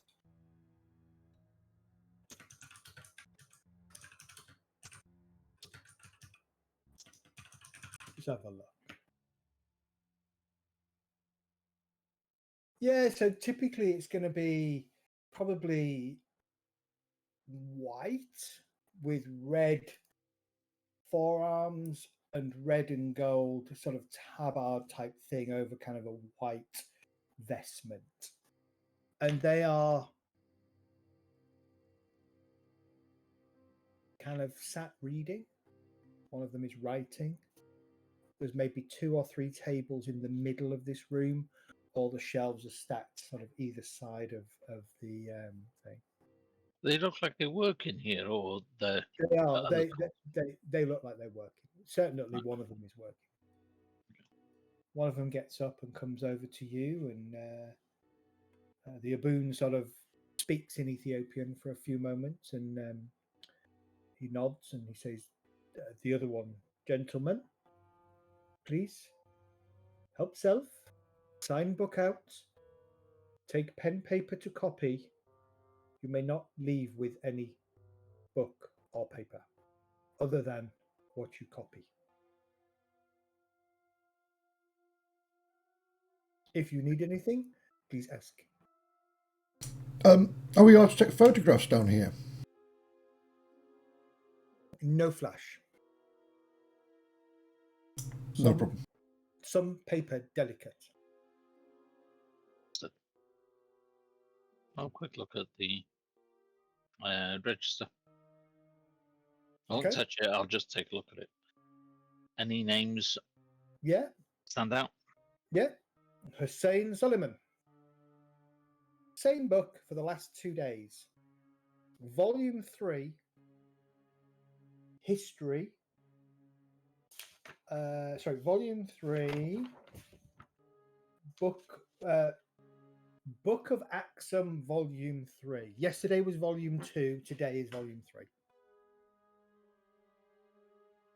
Okay. I'll look up the register, see if anyone's ever looked at, as far as I can see on the thing, Revelations of Blackney, see if there's any reference to that anywhere on there. No way.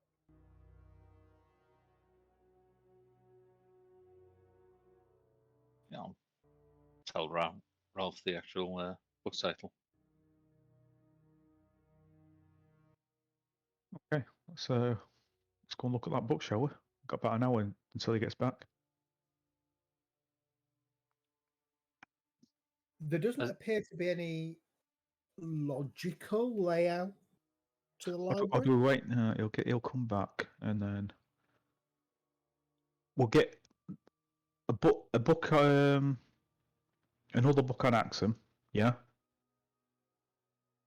and then I'll sign that out, and then I don't know if you put times in and stuff like that, and if you can have multiple books out at once, and then I'll go and get the Axum Volume 3. So it kind of looks so I've come across with one book, signed it out, seen another book above, and gone, oh, that's interesting, and then, you know, rather than just signing that straight book out straight away. Okay. Does it look like there's any books out at the moment? Like he has actually left some books out. Nope, all tidied away. Okay. Couple of things. There are 5 volumes in this Book of Axum set. Volume 1 is a very thin book. Book is a strong word. It's probably 24 sheafs of paper, carefully bound together with something. Leather, probably. Volume 2 appears to be a proper bound book. Volume 3, bound, a little bit thicker than Volume 2. Volume 4, loose sheafs of paper, but not bound, but probably twice as thick as Volume 1. And Volume 5 is more modern in terms of its binding, though to your eye, the binding looks to be 17th century.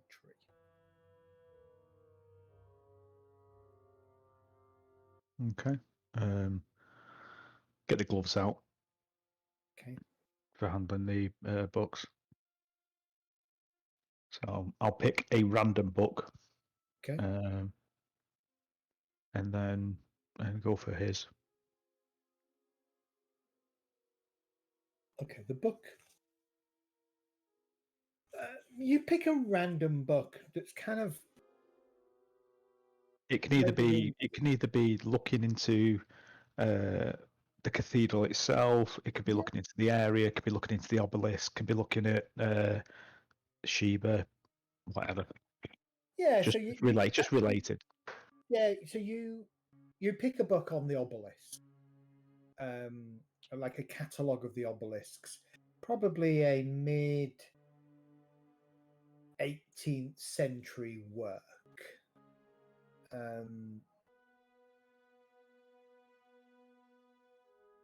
The book has some interesting pencil sketches of each, of in fact, there's 2 books. There's the Northern Stelae Field and there's the Southern Stelae Field. You take the Northern Stelae Field, and it covers each of the obelisks that are present. There's probably a good 100, 120 of them in total, ranging from things that are no bigger than a man to the things that I was saying before that are over 100 feet tall. And each one has a diagram, kind of rough dimensions, written in sort of spans, and a little bit of documentary about the obelisk. You kind of flick through and you find the Axum obelisk, as it's called, purpose unknown, broken in 5 pieces, theory, and there's 2 or 3 theories. The ones that Akuma kind of gave you before.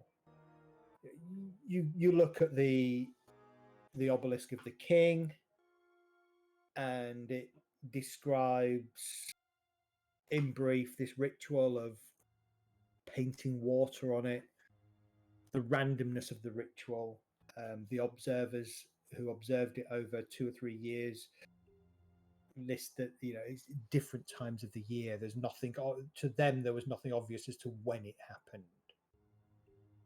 You get the impression that it probably took them a good 2 years to actually catalogue each and every one of these stelae, these obelisks in the field, and provide some kind of anecdotal information, some swathes of it, especially around the obelisk of the Queen, others just a couple of sentences, like 6 foot tall, no markings, no known reason for its presence, and there's 2 or 3 of those.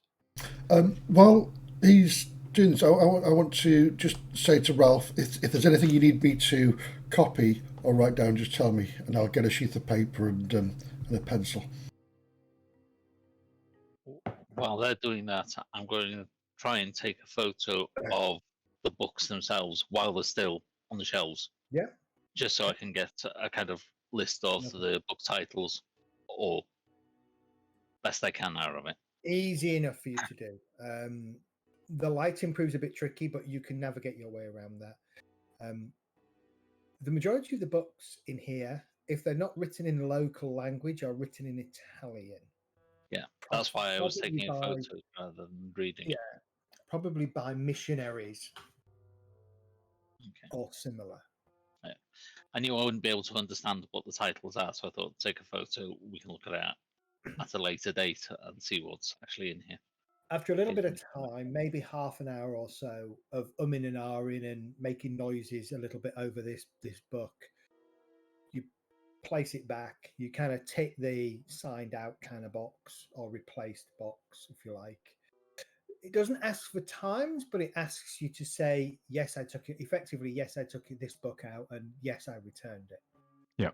Are you going for volume 3 that Hussein had? Yes. Okay.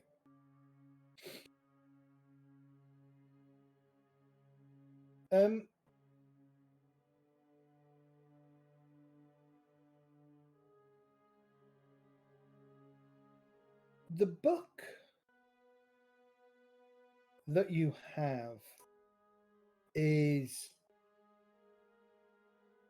probably mid to late 17th century. It contains various legal and historical texts regarding the history of Axum, regarding the people of Axum and their interactions with the obelisks and the stelae. Here and there have been additional records kind of added into appendixes and referenced in the book, these being more mid-19th century works, so fairly modern. Again, most of that is in Italian, so probably just Italian references to whatever was written in the books previously.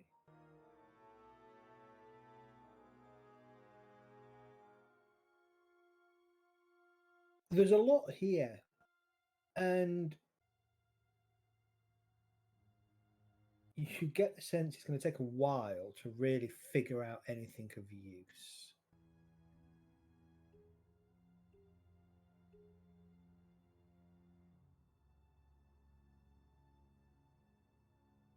There's a legal and historical text of people in and around Axum, you're saying? And the general history of the town, yeah. Does it have major dates and births and all of that kind of stuff? Right. Yeah. Okay. Mostly of what you imagine were more historically important people. So not, Fred and Mavis Smith that lived at 23 Axum Road, died, carpenter and wife died of diphtheria, none of that. It's cataloguing lords, the equivalent of Yes, the major shakers and whatnot. yeah, So. yeah. But there are snippets of things like events, strange events, historical events that have happened. Does it document the rituals cleansing the community of ill fortune at all? Give me a spending library. I was going to put 2 points in library use anyway, so Go for it. Nice. Okay. Every time you come across reference, the information is missing. Like there are there are historical references to conducting this cleansing ritual, but there are never any more information about what happened, how it happened, who participated, why they participated. It's like that is deliberately... That's suspiciously absent. Yes. Always.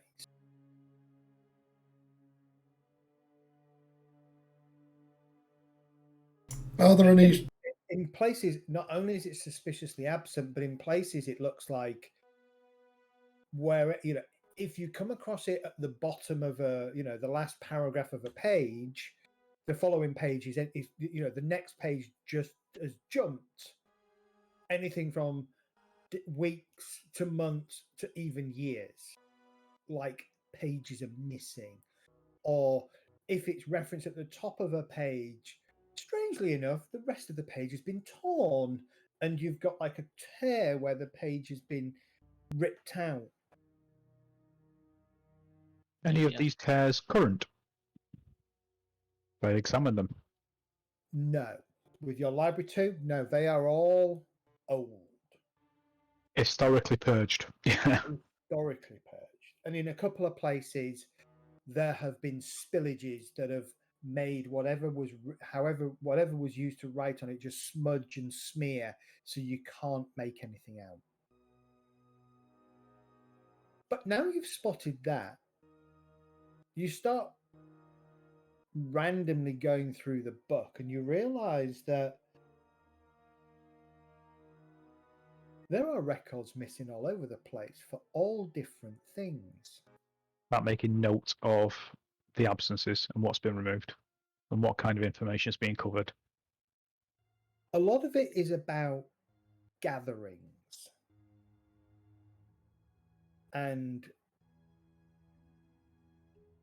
what that gathering was for, who attended, what the aims were, etc. Those kind of things. There also seems to be actual parts of the narrative at the beginning of the book in particular that seem to contradict itself. As in King, something like King Ausanas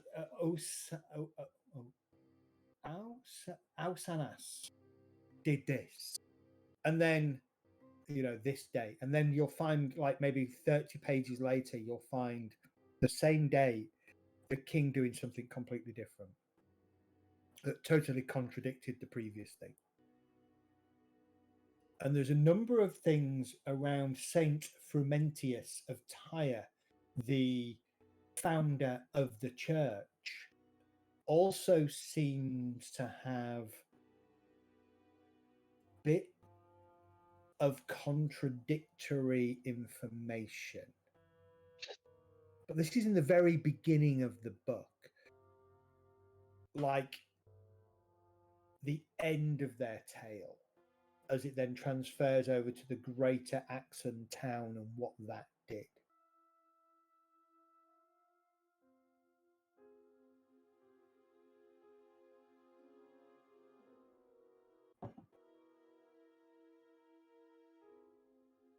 I'll mention this to Joseph and Alfred as I'm musing, going over it out loud.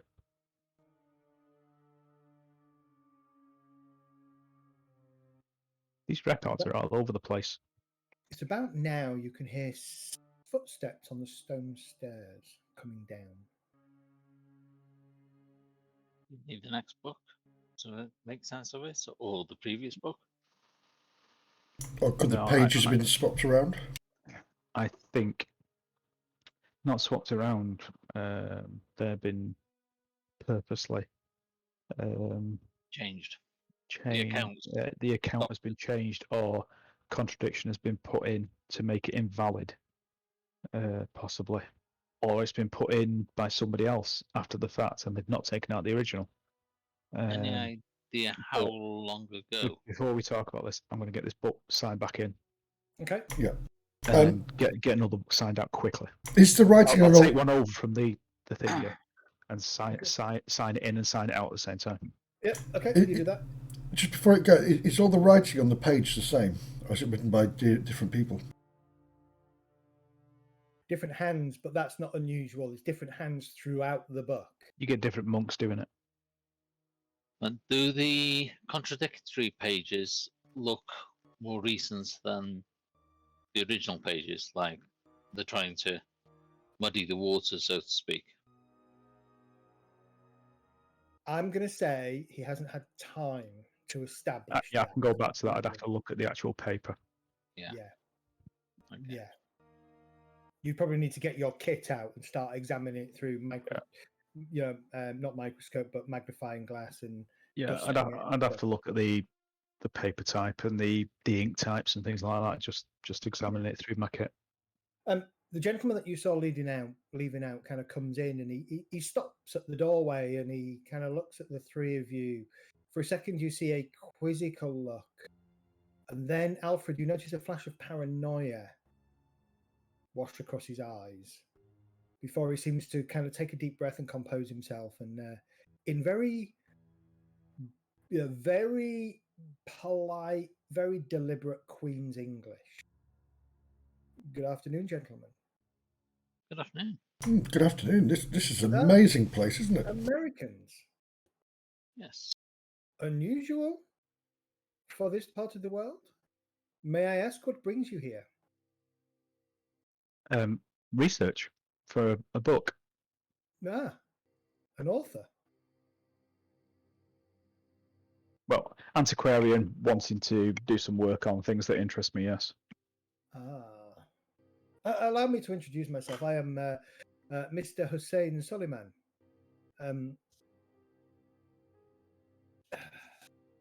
Lecturer, Professor of Oxford, Doctorate in Classical Studies. I too am here researching. Oh, what's your field that you're studying? I'm just studying the history of Axum. I am. I don't know if you've seen, but I am part of the archaeological team that are working up at the northern Stele field.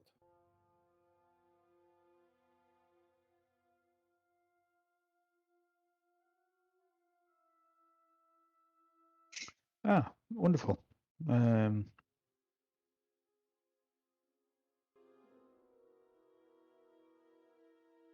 Yes, I'm just following up on. I came across a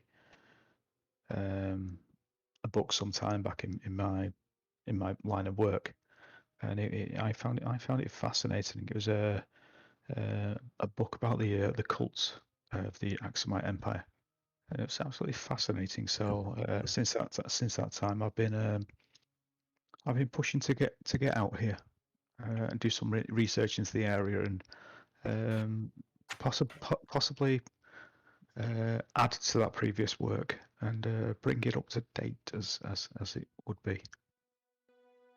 Oh, well, that is fascinating. Fascinating. I don't think I'm familiar with this work. The Cults of Aksumite, you say? Yes. Fascinating book. Well, I don't think such a book would exist in this library. It's a relatively modern in itself. It's a modern book. The back end of the 19th century it was written. rather new then. Yes, but it was the work that it pulled from that fascinated me. Looking back to Axum, the Red Sea coast during the 5th century, and making parallels between the various cults and links to cults and religious followings throughout the rest of the world. Oh, interesting. At this point, he goes over to the desk with the paper and stuff, and he takes a sheet of paper and a graphite pencil, and he comes over and he sits down kind of on the same table as you, but opposite you, and he says, "You don't mind? The Cults of Axumite, you say it was called?" Yes. You watch as he starts to write it. Let me see if I can remember the chap's name. I think it was Davis. He had a strange Brill Davidson, I think it was. I could be wrong, but I'm sure it was.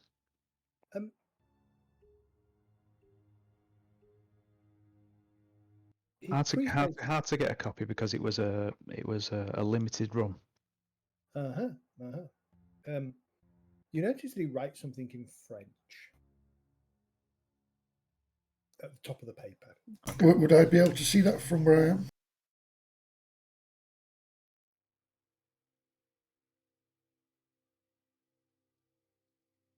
Understand it, but I'll make a mental note of what was written roughly. Give me a second.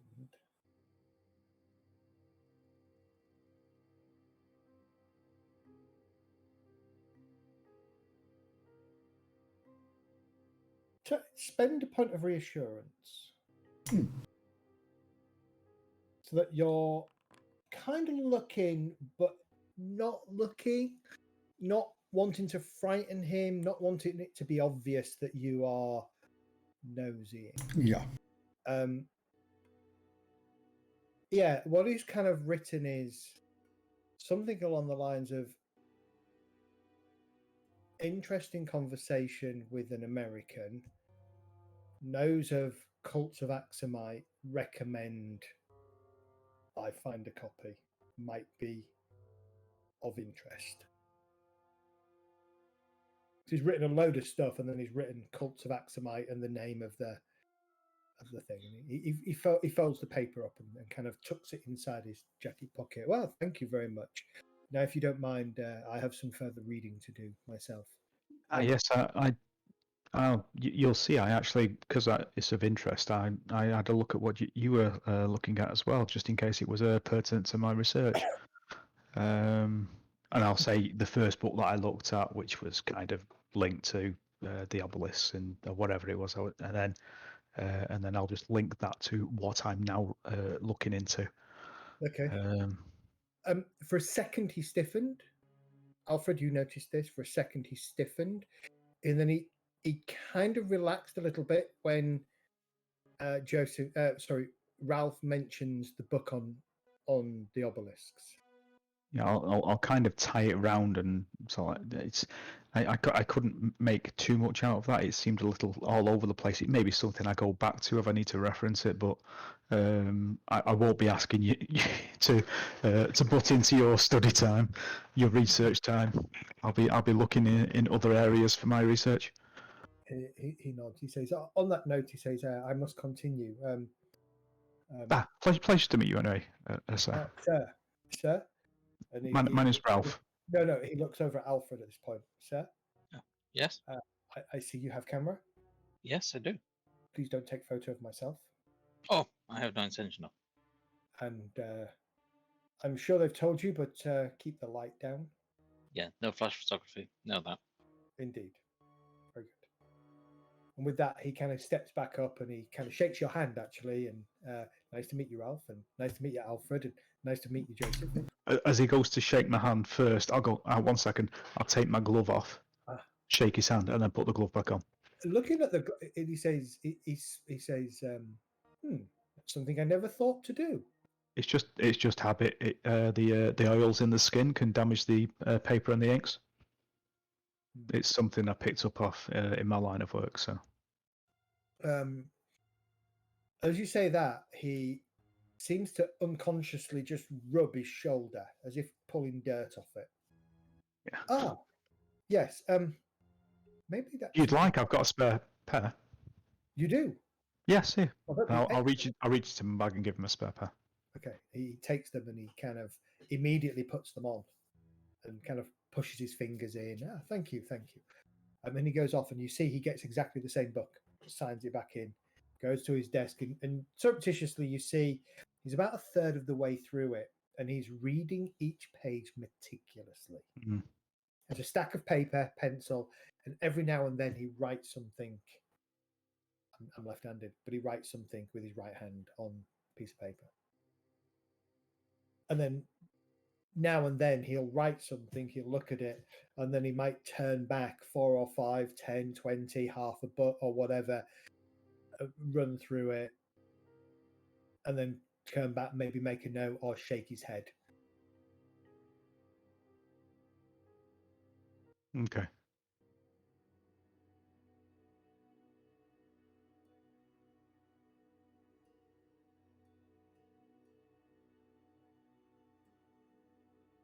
What are you going to do? I need a way in.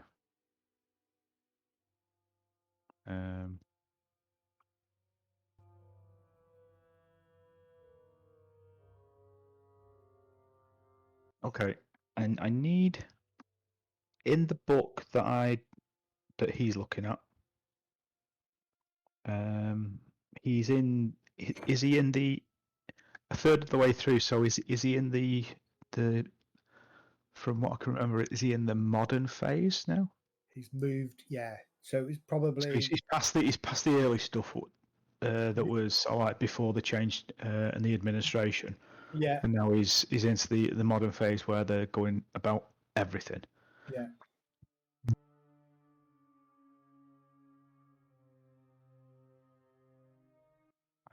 I need a link between some information I've seen in that book and the obelisk.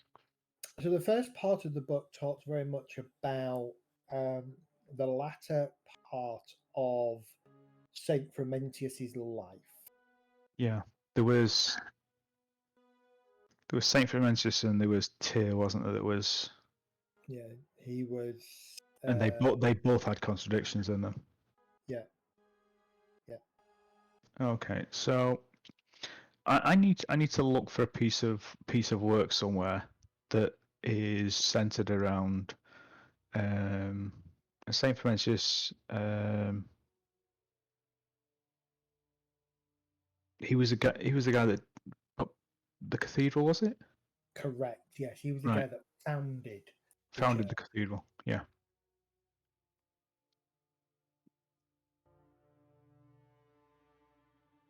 Okay, I need to go and find a piece of work on him. Okay. Because I need a way back in to go over, basically, and say, I'm sorry, I said I wasn't going to bother you, but could I just have 1 second to look at the book? And what I want to be doing is look at the book, look at that piece for the contradiction of Saint Frumentius. I'll link it to what I've just found and as to why I'm wanting to check it. Okay. And then I'll say what, but when I'm doing that, I'll have a very quick glance at anything I can get off his paperwork before he scurries them away. So there are a number of books and a number of scrolls and papyruses that pertain to be sermons from Frumentius. Mm-hmm. But there is no historical information that you can find outside, if you deliberately ignore these 5 volumes of the Book of Axa that are on this shelf that he's reading book 3 of. If you deliberately ignore them, there are no other books that specifically talk about Frumentius founding the church or any of the day-to-day non-religious activities surrounding the church. Are there any books? Go on. Are there any books on the founding of the cathedral and the building of it, so to speak? If he founded it, No, around when it started building it, I'm just wondering no. whether it's covering something in the church, and he's trying to find that. That's what I'm thinking. The building rather than the person. There's Doesn't nothing seem on the building of it. no. Okay. And you're beginning to wonder that these five volumes of the Book of Axum could actually be the only historical records of the actual town, its day-to-day activities, and that could include the building of the church and the founding of the cathedral and the link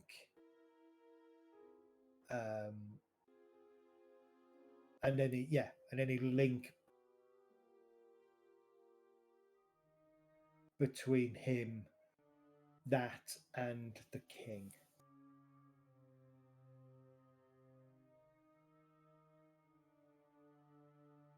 Which one of you two is it that's got archaeology? Not archaeology. Architecture. Architecture. That me. I've got it at 2, but it's not my specialty. Yeah, I'm at 2. It's like my passing fad thing. Hobby. You've got many hobbies, sir. I do have many hobbies. I was thinking, is there any way to tell from the architecture whether this cathedral started as a cathedral looking like this, or whether it was a fortress that was then converted into one? Was this building, did it have another purpose? From what Joseph can tell, no. Right, okay. I looked at a pretty stone once and I've got a point in geology. You did? But then you read some books about geology as a child. Ah.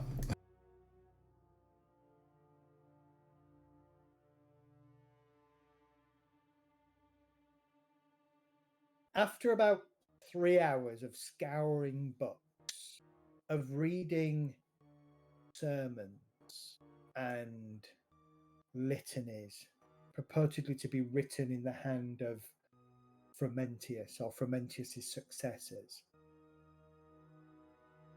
you kind of sit back and let out a sigh of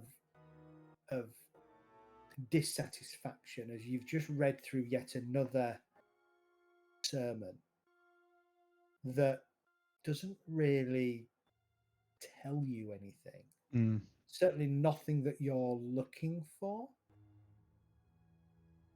And you kind of push back and, sit there shaking your head. One of the monks come over and he kind of bends down to your head, to your ear, and he gently whispers, "Do you have a problem, sir? You seem unsatisfied with the materials." It may not be the material, it may be the way I'm looking at it. I may need to find a different tact. I'm just not finding much sense in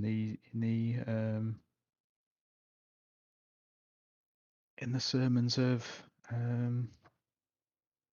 Frumentius. It was hard in the books that the gentleman has over there. It was hard getting a read of things because there were so many contradictions. So I was hoping to look into the sermons themselves and see whether I could see any references to various things. But no, there's nothing. And unfortunately, my theology isn't as advanced as many, so I can't see many of the deeper meanings that may have been there. I can understand, sir, the seeming contradictions, as you put it, in that book that the gentleman is reading. But if it is Frumentius himself that you're looking for, his histories are in book 1, mostly. the founding of the church is in the Book of Axiom, Volume 1. So if you were to look really? at that, I would please ask that you be very careful. That is ancient paper, sir. Yes, I handle them smiles. all the time. He smiles as he sees the gloves. I actually lent a pair to the gentleman over there because he didn't have any, so I'm always very careful around ancient texts. That is appreciated, sir. As Joseph lights a cigarette. May I show you the volume, sir? Yes, that'd be wonderful. I'll check this one back in. Okay, you check that one back in, put it back on the shelf, and he takes you literally to where you know, and he pulls out a bundle of paper, nicely kind of sheathed together, and he says, "Sir," and offers it to your hand.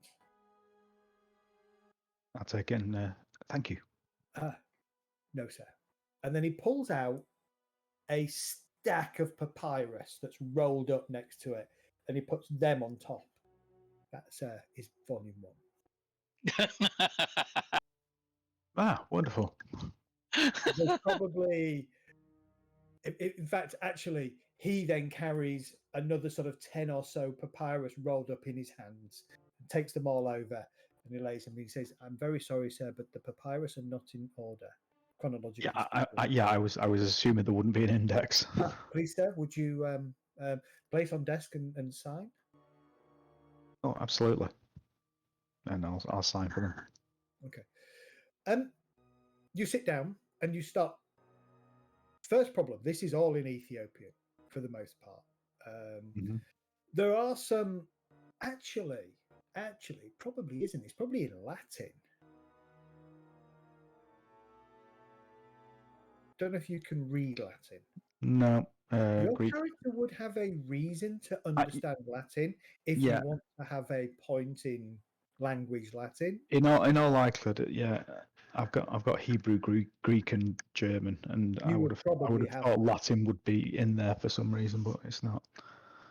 Technically, I know a little bit of Latin from theology and the church, wouldn't I? You may add as many points into Latin as you think your character would have appropriate. Yeah, I think with ancient texts, it would be the root.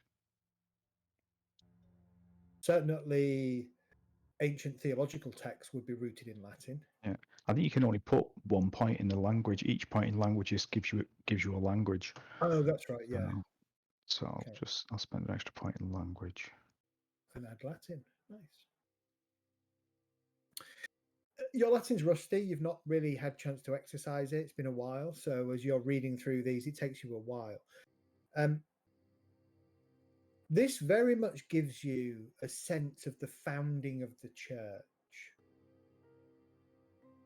There are some interesting snippets, but there's still contradictions. And you find a couple of papyruses that seem to be talking about the same thing, but it's almost like one gives you maybe a quarter of a story of an event, and then seems to be missing something. Either the papyrus is blank or faded to the point that you can. And then there's another one that talks about the same thing, but to your eye, clearly in a different hand. And you break your own code and you take your glove off and you feel the papyrus between fingers. The one that's complete is definitely not period to the one that's not complete. In fact, if you were a betting man, the one that's complete, probably maximum 50 years old.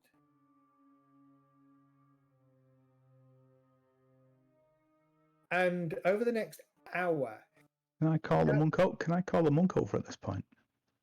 Yeah. And I'll just point that out to him. I'll ask: Has any of this been restored recently?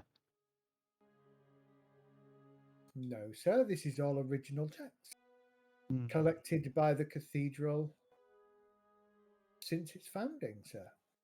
I think you may have a problem because this paper here is only 50 years old.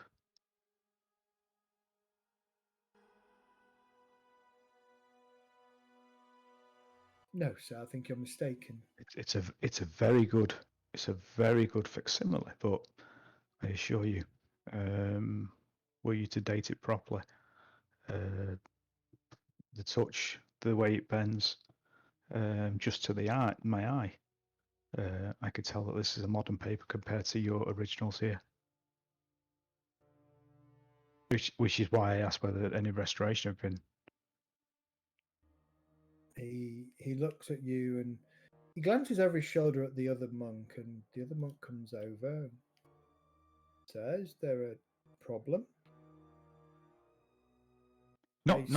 They speak in Latin, which you understand. Mm-hmm. The one that you just spoken to says he's challenging the authenticity of the papyrus and saying it's not real, it's modern. The other one kind of goes, I'll handle this, brother, please. And he said, very well. And you two who can't speak Latin, you see this conversation go on, and then the one that first came over kind of just nods to the other one, nods to Ralph, walks off. And the one coming to you bends down and as he comes, I said, I'm not making a scene here, but as it's my profession, I've thought it best to bring it to your attention. He bends down, he says quietly in Latin to you, "Would you care to check these back in, sir, and follow me? Just you." Oh, absolutely. I'll give Alfred and Joseph the look of, I'm about to die, guys, so it was good knowing you. Send my remains, if you find any, back to my family. Joseph, Hussein is watching this with interest, and you also get the sense that he has certainly followed the louder parts of the conversation fluently. He has stopped looking, he stopped even pretending to look at his book. He's almost fixating now on Ralph. You check the book back in? Or the books, the papyrus and everything? Absolutely, gladly. Half a ton of paper. So he said there were two doors at the back. And as you're facing them, he takes you to the left-hand door, the door furthest away from you. Has crocodiles on it. No. In his hand now, he carries a big key ring, probably a dozen different sized iron keys. One of which probably about middling length of all the keys. He pulls out from the key, sticks it in the door and turns it. Pushes the door open. It opens silently. And he says, "Come. Let me explain." I'm all for being enlightened. Thank you. Can I get another point of library spend from you, please? Absolutely, yeah. And do you have reassurance?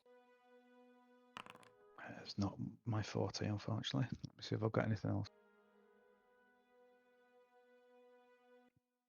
No. Interpersonal, I've got basically bargaining, flattery, and Give me spend a point of flattery.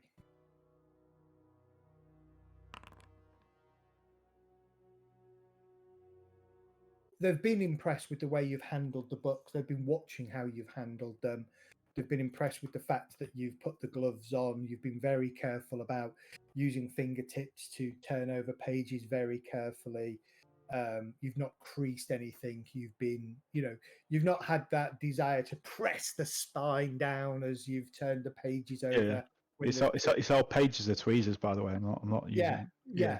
So, in that sense, they have been very reassured or flattered, if you like, in this sense, by the way you've approached handling the books. There's a level of trust, still, not a full level of trust, but there's a level of trust that you'll handle things in the right way. Beyond that door are 2 bookcases and a single table with a single chair. He gestures you, before he closes the door, he gestures to you to sit, and he takes a small taper that's lit, and he lights a single lantern in here. And then he closes the door. Is he in with Ralph? See, Stephen Strange had to light it and use bloody all sorts to get into the secret books. Me, I just tell the truth, and yeah. Has the monk gone in as well? Just Ralph, and what you get is the head librarian. Yeah. Okay. He takes a book off the shelf and he places it in front of you.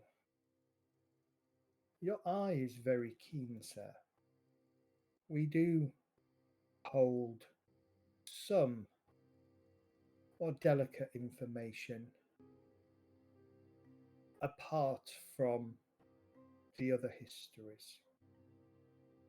And it seems our attempt... It's not uncommon. It happens. Yeah, and he says it seems, despite our attempt to obfuscate and confuse, there are some, such as yourself, who are very easily able to spot the differences. Your man out there, the other gentleman, I think he's starting to understand, but he's been at it for 2 days now.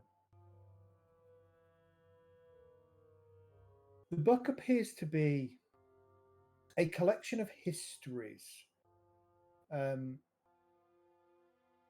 titled in Latin, The Secret Book of Axum. Well, that's what it says, that's what it is, essentially, but it's got a different title, but essentially it's the Testaments of Cthulhu Eternal.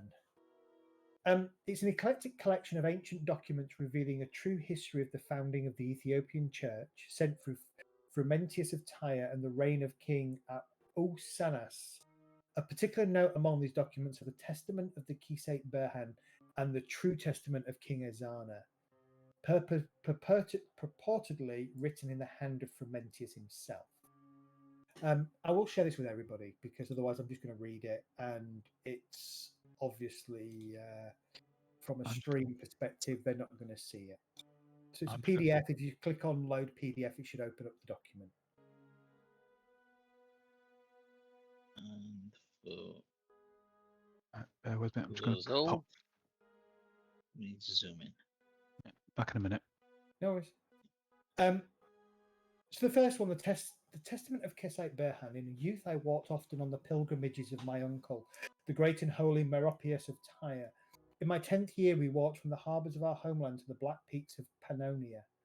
We brought the word and the truth of Christ. Meropius sought to break open the shadows of the heathen beliefs which still clutched those murky hills. We came to stand before the flint-shaded monolith which had been told the people venerated. It was octagonal in shape, some 16 feet in height and about 1.5 feet thick. Its surface gleamed with darkened light. Characters our guide did not know, and which even my uncle's learned eyes could not decipher, spiraled in a broken and yet unbroken line around the shaft to its very top. It seemed to my young eye that the whole was merely the base of some long vanished column. Meropius brought workers to the monolith. They laboured to break it or mar its surface, but despite the mightiest of holy labours, their hammers did little more than flake off small bits of stone. The surface seemed thickly dinted by their efforts, and yet its sepulchral gleam seemed somehow undiminished. One night after the workers had ceased their labours, the stars gleamed above. I entertained a thought that my faith might be succeeding where their labours had failed. I took the small vial of blessed water my father had entrusted me. Leaving the camp, I approached the monolith, gave lengthy prayer to our Holy Father, and then cast his water upon it. A dark ecstasy followed, and in the ecstasy I saw the master of that place, a huge, monstrous, toad-like thing which squatted atop the monolith. I was found feverish and ill at the bottom of the monolith the next morning. My uncle took me and retreated back to the capital, and later that year we returned to Tyre. In my 16th year, my brother Odysseus and I travelled with my uncle once more, this time to bear the word of Christ until the lands of Axum. We were betrayed in the port of Badsea. During the attack, my uncle and all of his ship's crew were killed. Only my brother and I were left alive, valued for our youth. And I spoke unto King Wisanus, and I told him of the many learned gifts I had, and told him how they could be used. And in his wisdom he saw the value of these gifts, and all that my learning could bring unto him and his people. And so I pled for him to take back from his twin king my brother. And King Osanus went unto King Waziba, and paid for my brother, so that we could both serve him together.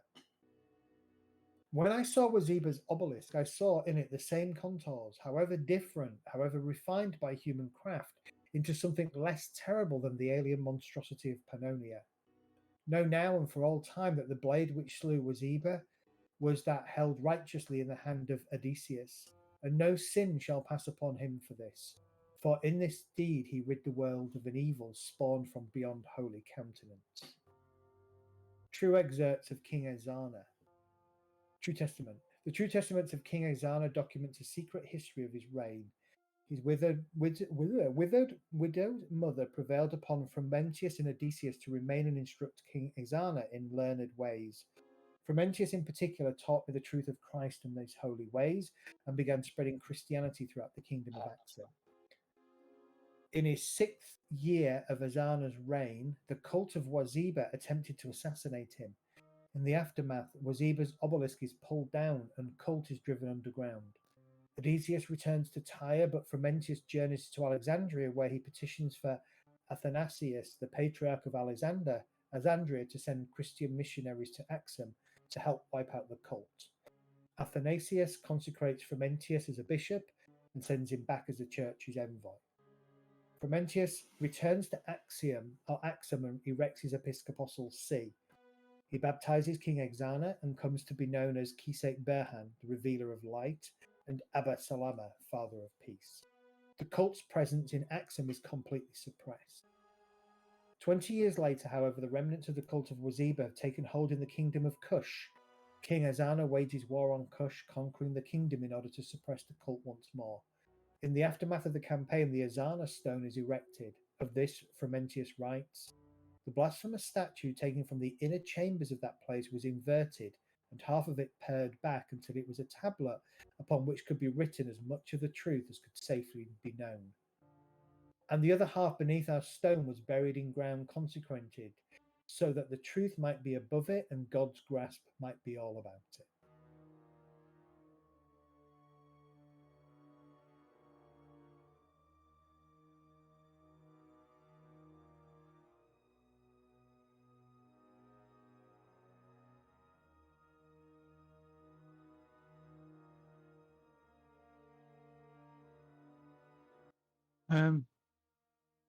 Oh.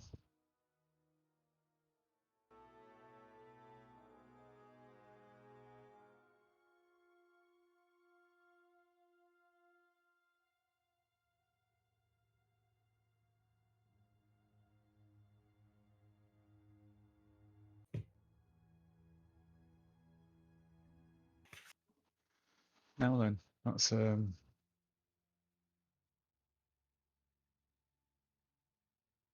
a hell of a lot of worry. That way you go, Wibble. Yeah.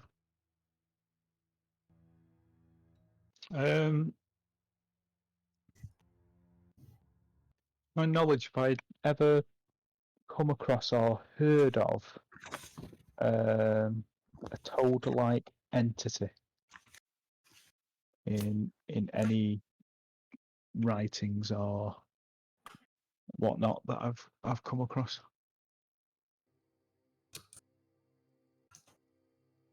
Not sure what that'd be if I spent 2 points in a cult. A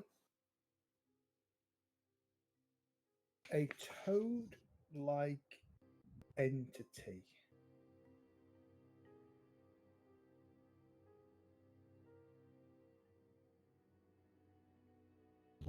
The very specific mention of a toad like the master of the this place being a toad-like form sat atop. It's obviously not what we've been dealing with so far. Otherwise, there's been a lot of talk about mouths and all that good stuff. Is this Toad-like entity. The thing that comes to mind as you read that, you remember reading a book that described a creature as a titanic black toad-like monstrosity with an impossibly malevolent glare, or a tentacle-covered scaly bat-winged entity. Its form changed to fit the worst nightmares of whoever was viewing it. It was known as Golgoroth.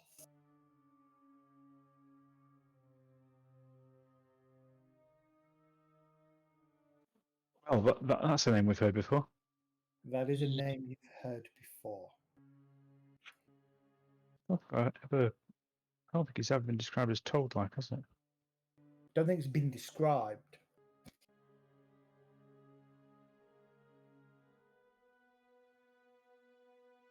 And I believe, I'm just going to double check, because I think I can remember where you picked that up. It's been very recently in campaign time. Where?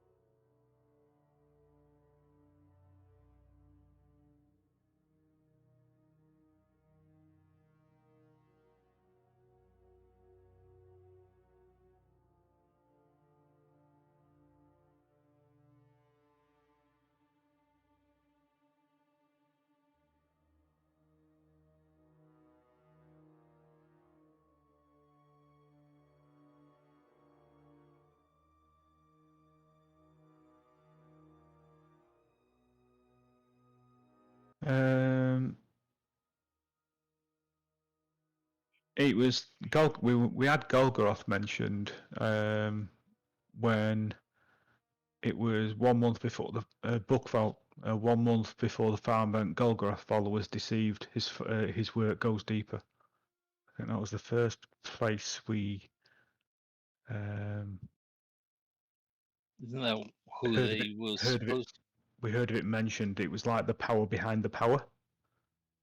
It wasn't he the one that they were worshipping, and then they realized that he was a lie, and it was actually. So he's the kind of the imposter, you might say, the patsy that they're saying is who they're worshipping, but they're actually worshipping somebody else. I think so, yeah.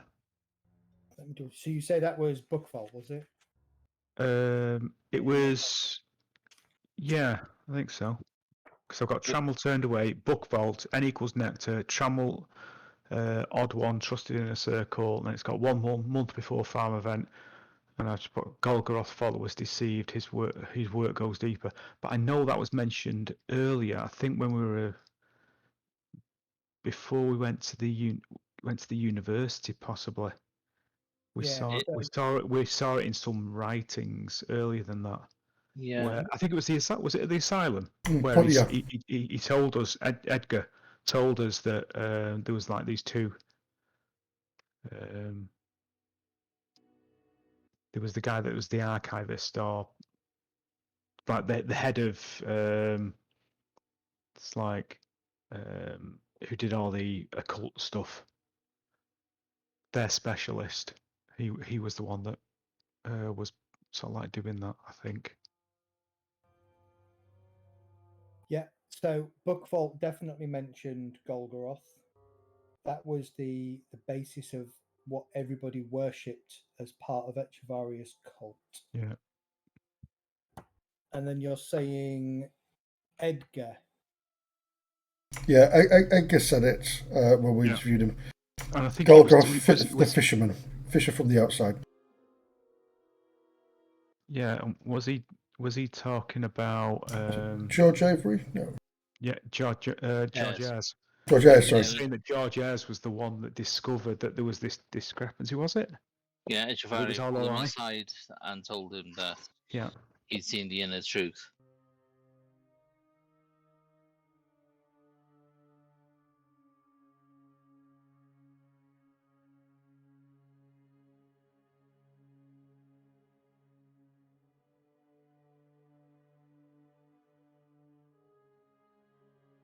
Yeah, so Job said he promised all of us, promised me power. He said the power. Said we'd all get whatever we wanted in the new time when Golgoroth was here. We called him the fisher from outside for some reason. And yes, there was a reference that that Echevarria had seen through this Golgoroth worship, and that was perhaps not as it seemed.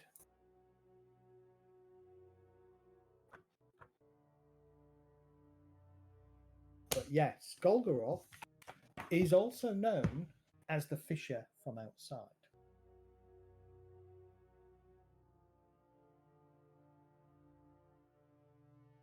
I've got that written down somewhere. I just can't find it.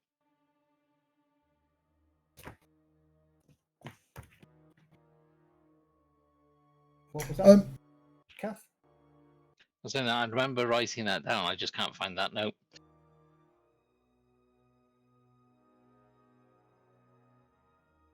I'm interested in this Pannonia where this black obelisk was that was there. Because that's, I've just googled that. That's well, it's not there anymore, but it's Europe, So Pannonia Hungarian. was originally a Roman province in what is now known as Hungary. And Batsui is the historic name for Massau. Ah.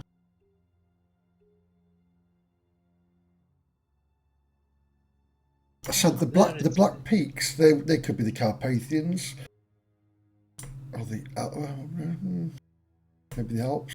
God, it was right at the beginning that I noted Golgoroth fish from outside. When we actually got the names of people involved. So good job. Yeah. Echevarria. So of course, Echevarria promised power. Golgoroth fish from outside. Golgoroth no head, long limbs, lots of mouths. Yeah, it's literally my third page of notes. When you spent the month with Ayres, it was during Second that time he told you that he'd realised that Echevarria was betraying the cult. That in 1922 he'd realised that they were not truly worshipping Golgoroth, and that the liar from beyond was not actually Golgoroth. That when Echevarria discovered that Ayres had worked this out, that's when Ayres was invited to the inner circle. So does this mean we're actually following two different cults, worshipping two different powers, or this other person has been deceived as well? The king. Hard to tell. Okay, so this could have got infinitely worse. It is hard to tell, but you do have information that is both contradictory but also backs up other things you know. Yeah. So when Ralph comes out the room and there's gruel coming out of his mouth, we know to give up this as a bad idea. Alright, I'm on 8 stability at the moment, so I should be able to take a good hit. There's no hit. There is no stability hit because there's nothing. There's nothing scary or There's nothing. nothing I haven't come across before. Anyway, I've already paid the stability cost for all this. Yeah. So actually, after a couple of hours, by now Hussein checks out his book and leaves. Wishing you all a good evening, gentlemen. Whilst I'm in there, can I? Is this the only book in here that pertains to that one that's Yes. been changed? So there's Yeah. not in that history of the Axumite that's out there that he's looking at. There's not another version of that with the missing pages. The missing pages that have been taken out, they're not in here, are they? That's what's in this book. Oh, is that right? Okay, sorry. It's section and it's other pieces that were probably loose sheaths that belong to the earlier volumes, certainly volume 1 probably, that have been bound into this book. This has got everything from 1 through 5 in here. Right, got you. Right. Yeah. Could this have something to do with those? Do you know the thing you shared earlier on today with the statues and the writing on it? It's just something like watchers set to. What could they have changed it? Yeah. Could these be part of like the watchers that have, like the tribe we were with? You got the impression that the Watchers were protection. Guardians. These I don't. Yeah. These I don't think are good guys. I think these are what's the Guardians are protecting against. No, sorry. What I'm trying to say, sorry, is maybe they've taken the bits out of the book and hid them away here, and destroyed the relevant paragraphs.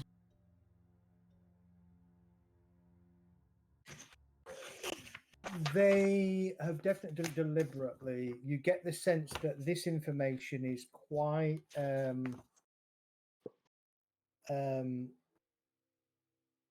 Dangerous. is dangerous to the wrong people. Dangerous to the right people.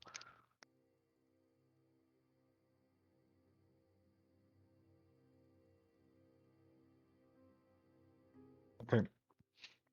I'll make the notes that I can. There's one other small book. In fact, it's not a book; it's a scroll that he gives you. And he says, this is an observation by Frementis on what he referenced as the cult of Waziba. It was a cult dedicated to Golgoroth. Its beliefs were carried out of Western Africa, and its practice. And so basically, the King Waziba that it referenced was like the head of this cult. This cult worshipped Golgoroth. Frementis and King. What's his name? The king. Who's I can't say it. Usanus. The other one. The other king. I'm looking at a different set of. Wesba. King Azana. So King Azana basically waged war against Waziba, is what you can turn out, to the point that the cult of Waziba and its practice in Axum was so thoroughly wiped out and covered up by the efforts of Frumentius that it has never had a resurgence. And that kind of goes in line with what you read in Cults of Axumite Empire, because there's not even an oblique reference to the cult of Waziba in that book. Yeah, you would think that if it was such a big influence, it would be in there, but it's not. It's got links to everything else, but yes, absolutely. So Frumentius and King Ezana took steps to ensure that it was wiped out. All historical references to King Waziba in relation to this cult gone. And that, you think, is why these pages could be the only pages left in existence that even hint at such a cult's existence. I will reassure that none of this will make. I'll reassure him that none of this will make it into my book. He nods. If you're making a copy of it, make sure you hide that copy on your person very, very well. I will spend a point in cryptography and use a cipher. Okay. You show him the cipher. He is satisfied that you are the only one who knows how to decipher it, and he takes you at face value that you will not publish anything in reference to this. You put the book away. Yeah, I'll now- thank him for his forthrightness. And at no point does he leave trust you in me. either. He stands in the corner while you do what you do for 3 hours, Mm-hmm. 3-4 hours. By now, it's past early evening. It's probably getting close to about 8 p.m. Gabriella has come looking for you by now. He's kind of left his gun in the car, and he's come through and he's been brought down, and you explain that you're still waiting for Ralph, and We haven't heard any screams yet. We think he's dead. no screams. About 8:30, the door opens and Ralph comes out alongside the monk. Rub me ass. Both of them quite quiet. They stop, they speak for a moment or two in Latin, and then he comes over and joins you. That's where we're going to leave tonight. Okay, before we do, I want to tell the head priest, for want of a better word, of the observations of the other guy, that he's seen it and to watch himself because he suspects that foul play may be.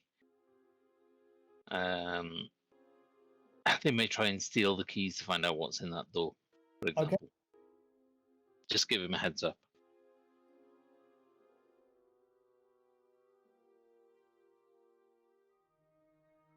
Have we seen the Ark of the Covenant yet? No, you haven't. I want My to say, face isn't melted. yeah, I was going to say I want to take the lid off, see if it works. Not enough Germans in the room, mate. Oh, that'll be it.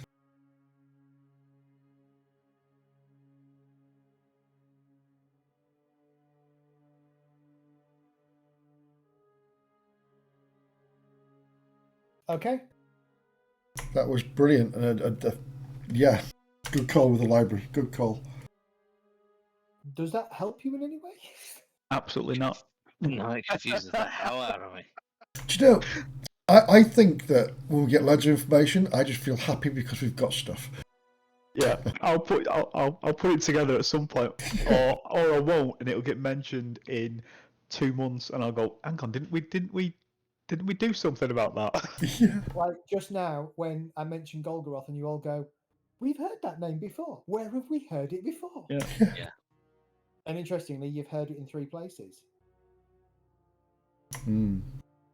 Yeah, because we were all, for the first time we heard it in the asylum, we were then trying to put it all together through the places we went to, and find out what was going on, and every step has unveiled a little bit more about, because it was always behind a curtain.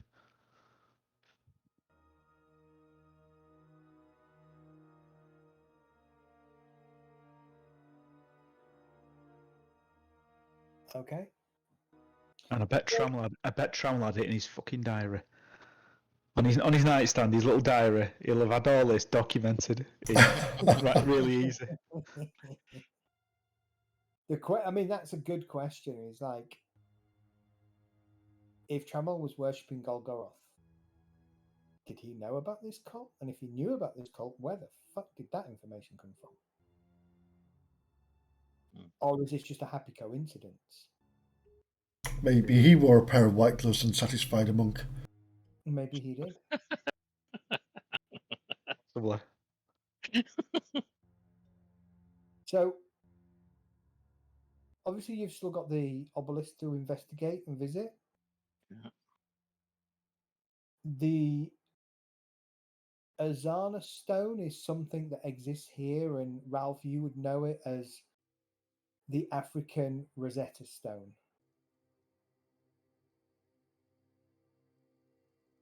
but you would need a, dare I say it, a license to go and visit it up close and personal.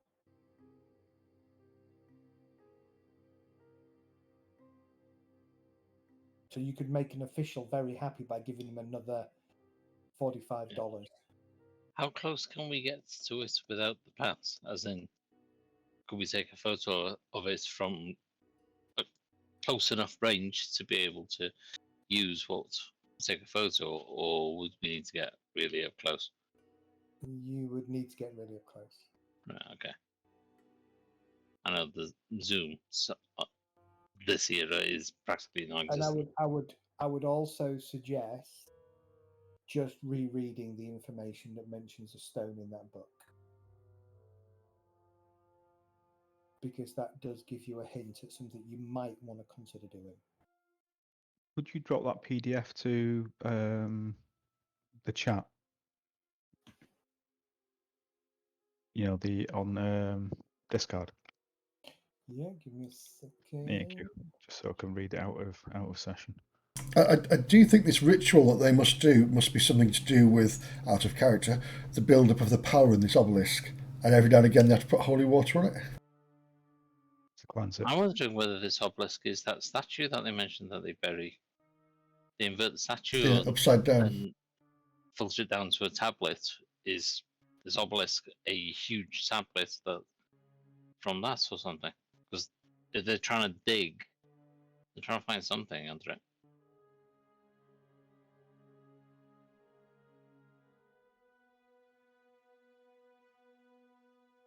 Yeah, because it's in 5 pieces, isn't it, the obelisk? Yeah. Maybe the bottom piece is, like, say, the base of a statue. It's in the D&D chat attached to this. No, cheers. Thanks.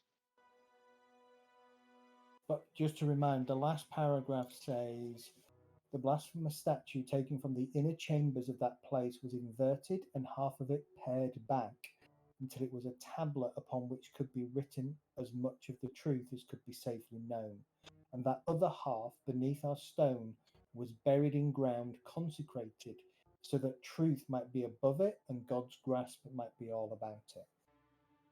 Yeah. So it's probably under this cathedral. Yeah, it's in here, isn't it?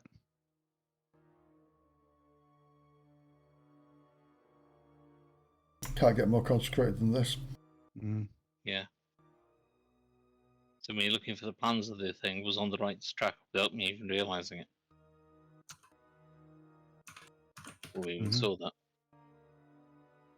Now, how do we get to it?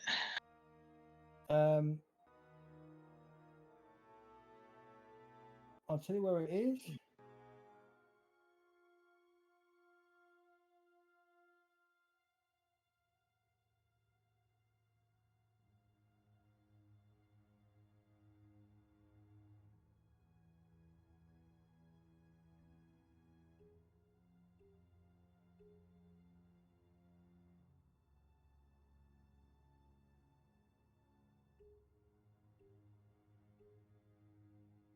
It just says still standing in modern day Exham.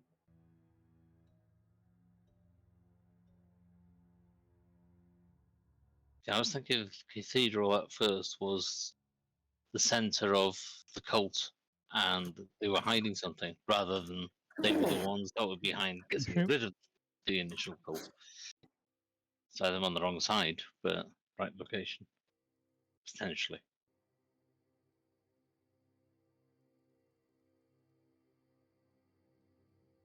Okay, I think my brain's melted tonight. Right, have a look at this website. Ouch, ouch, ouch, ouch, ouch, ouch, crushing something.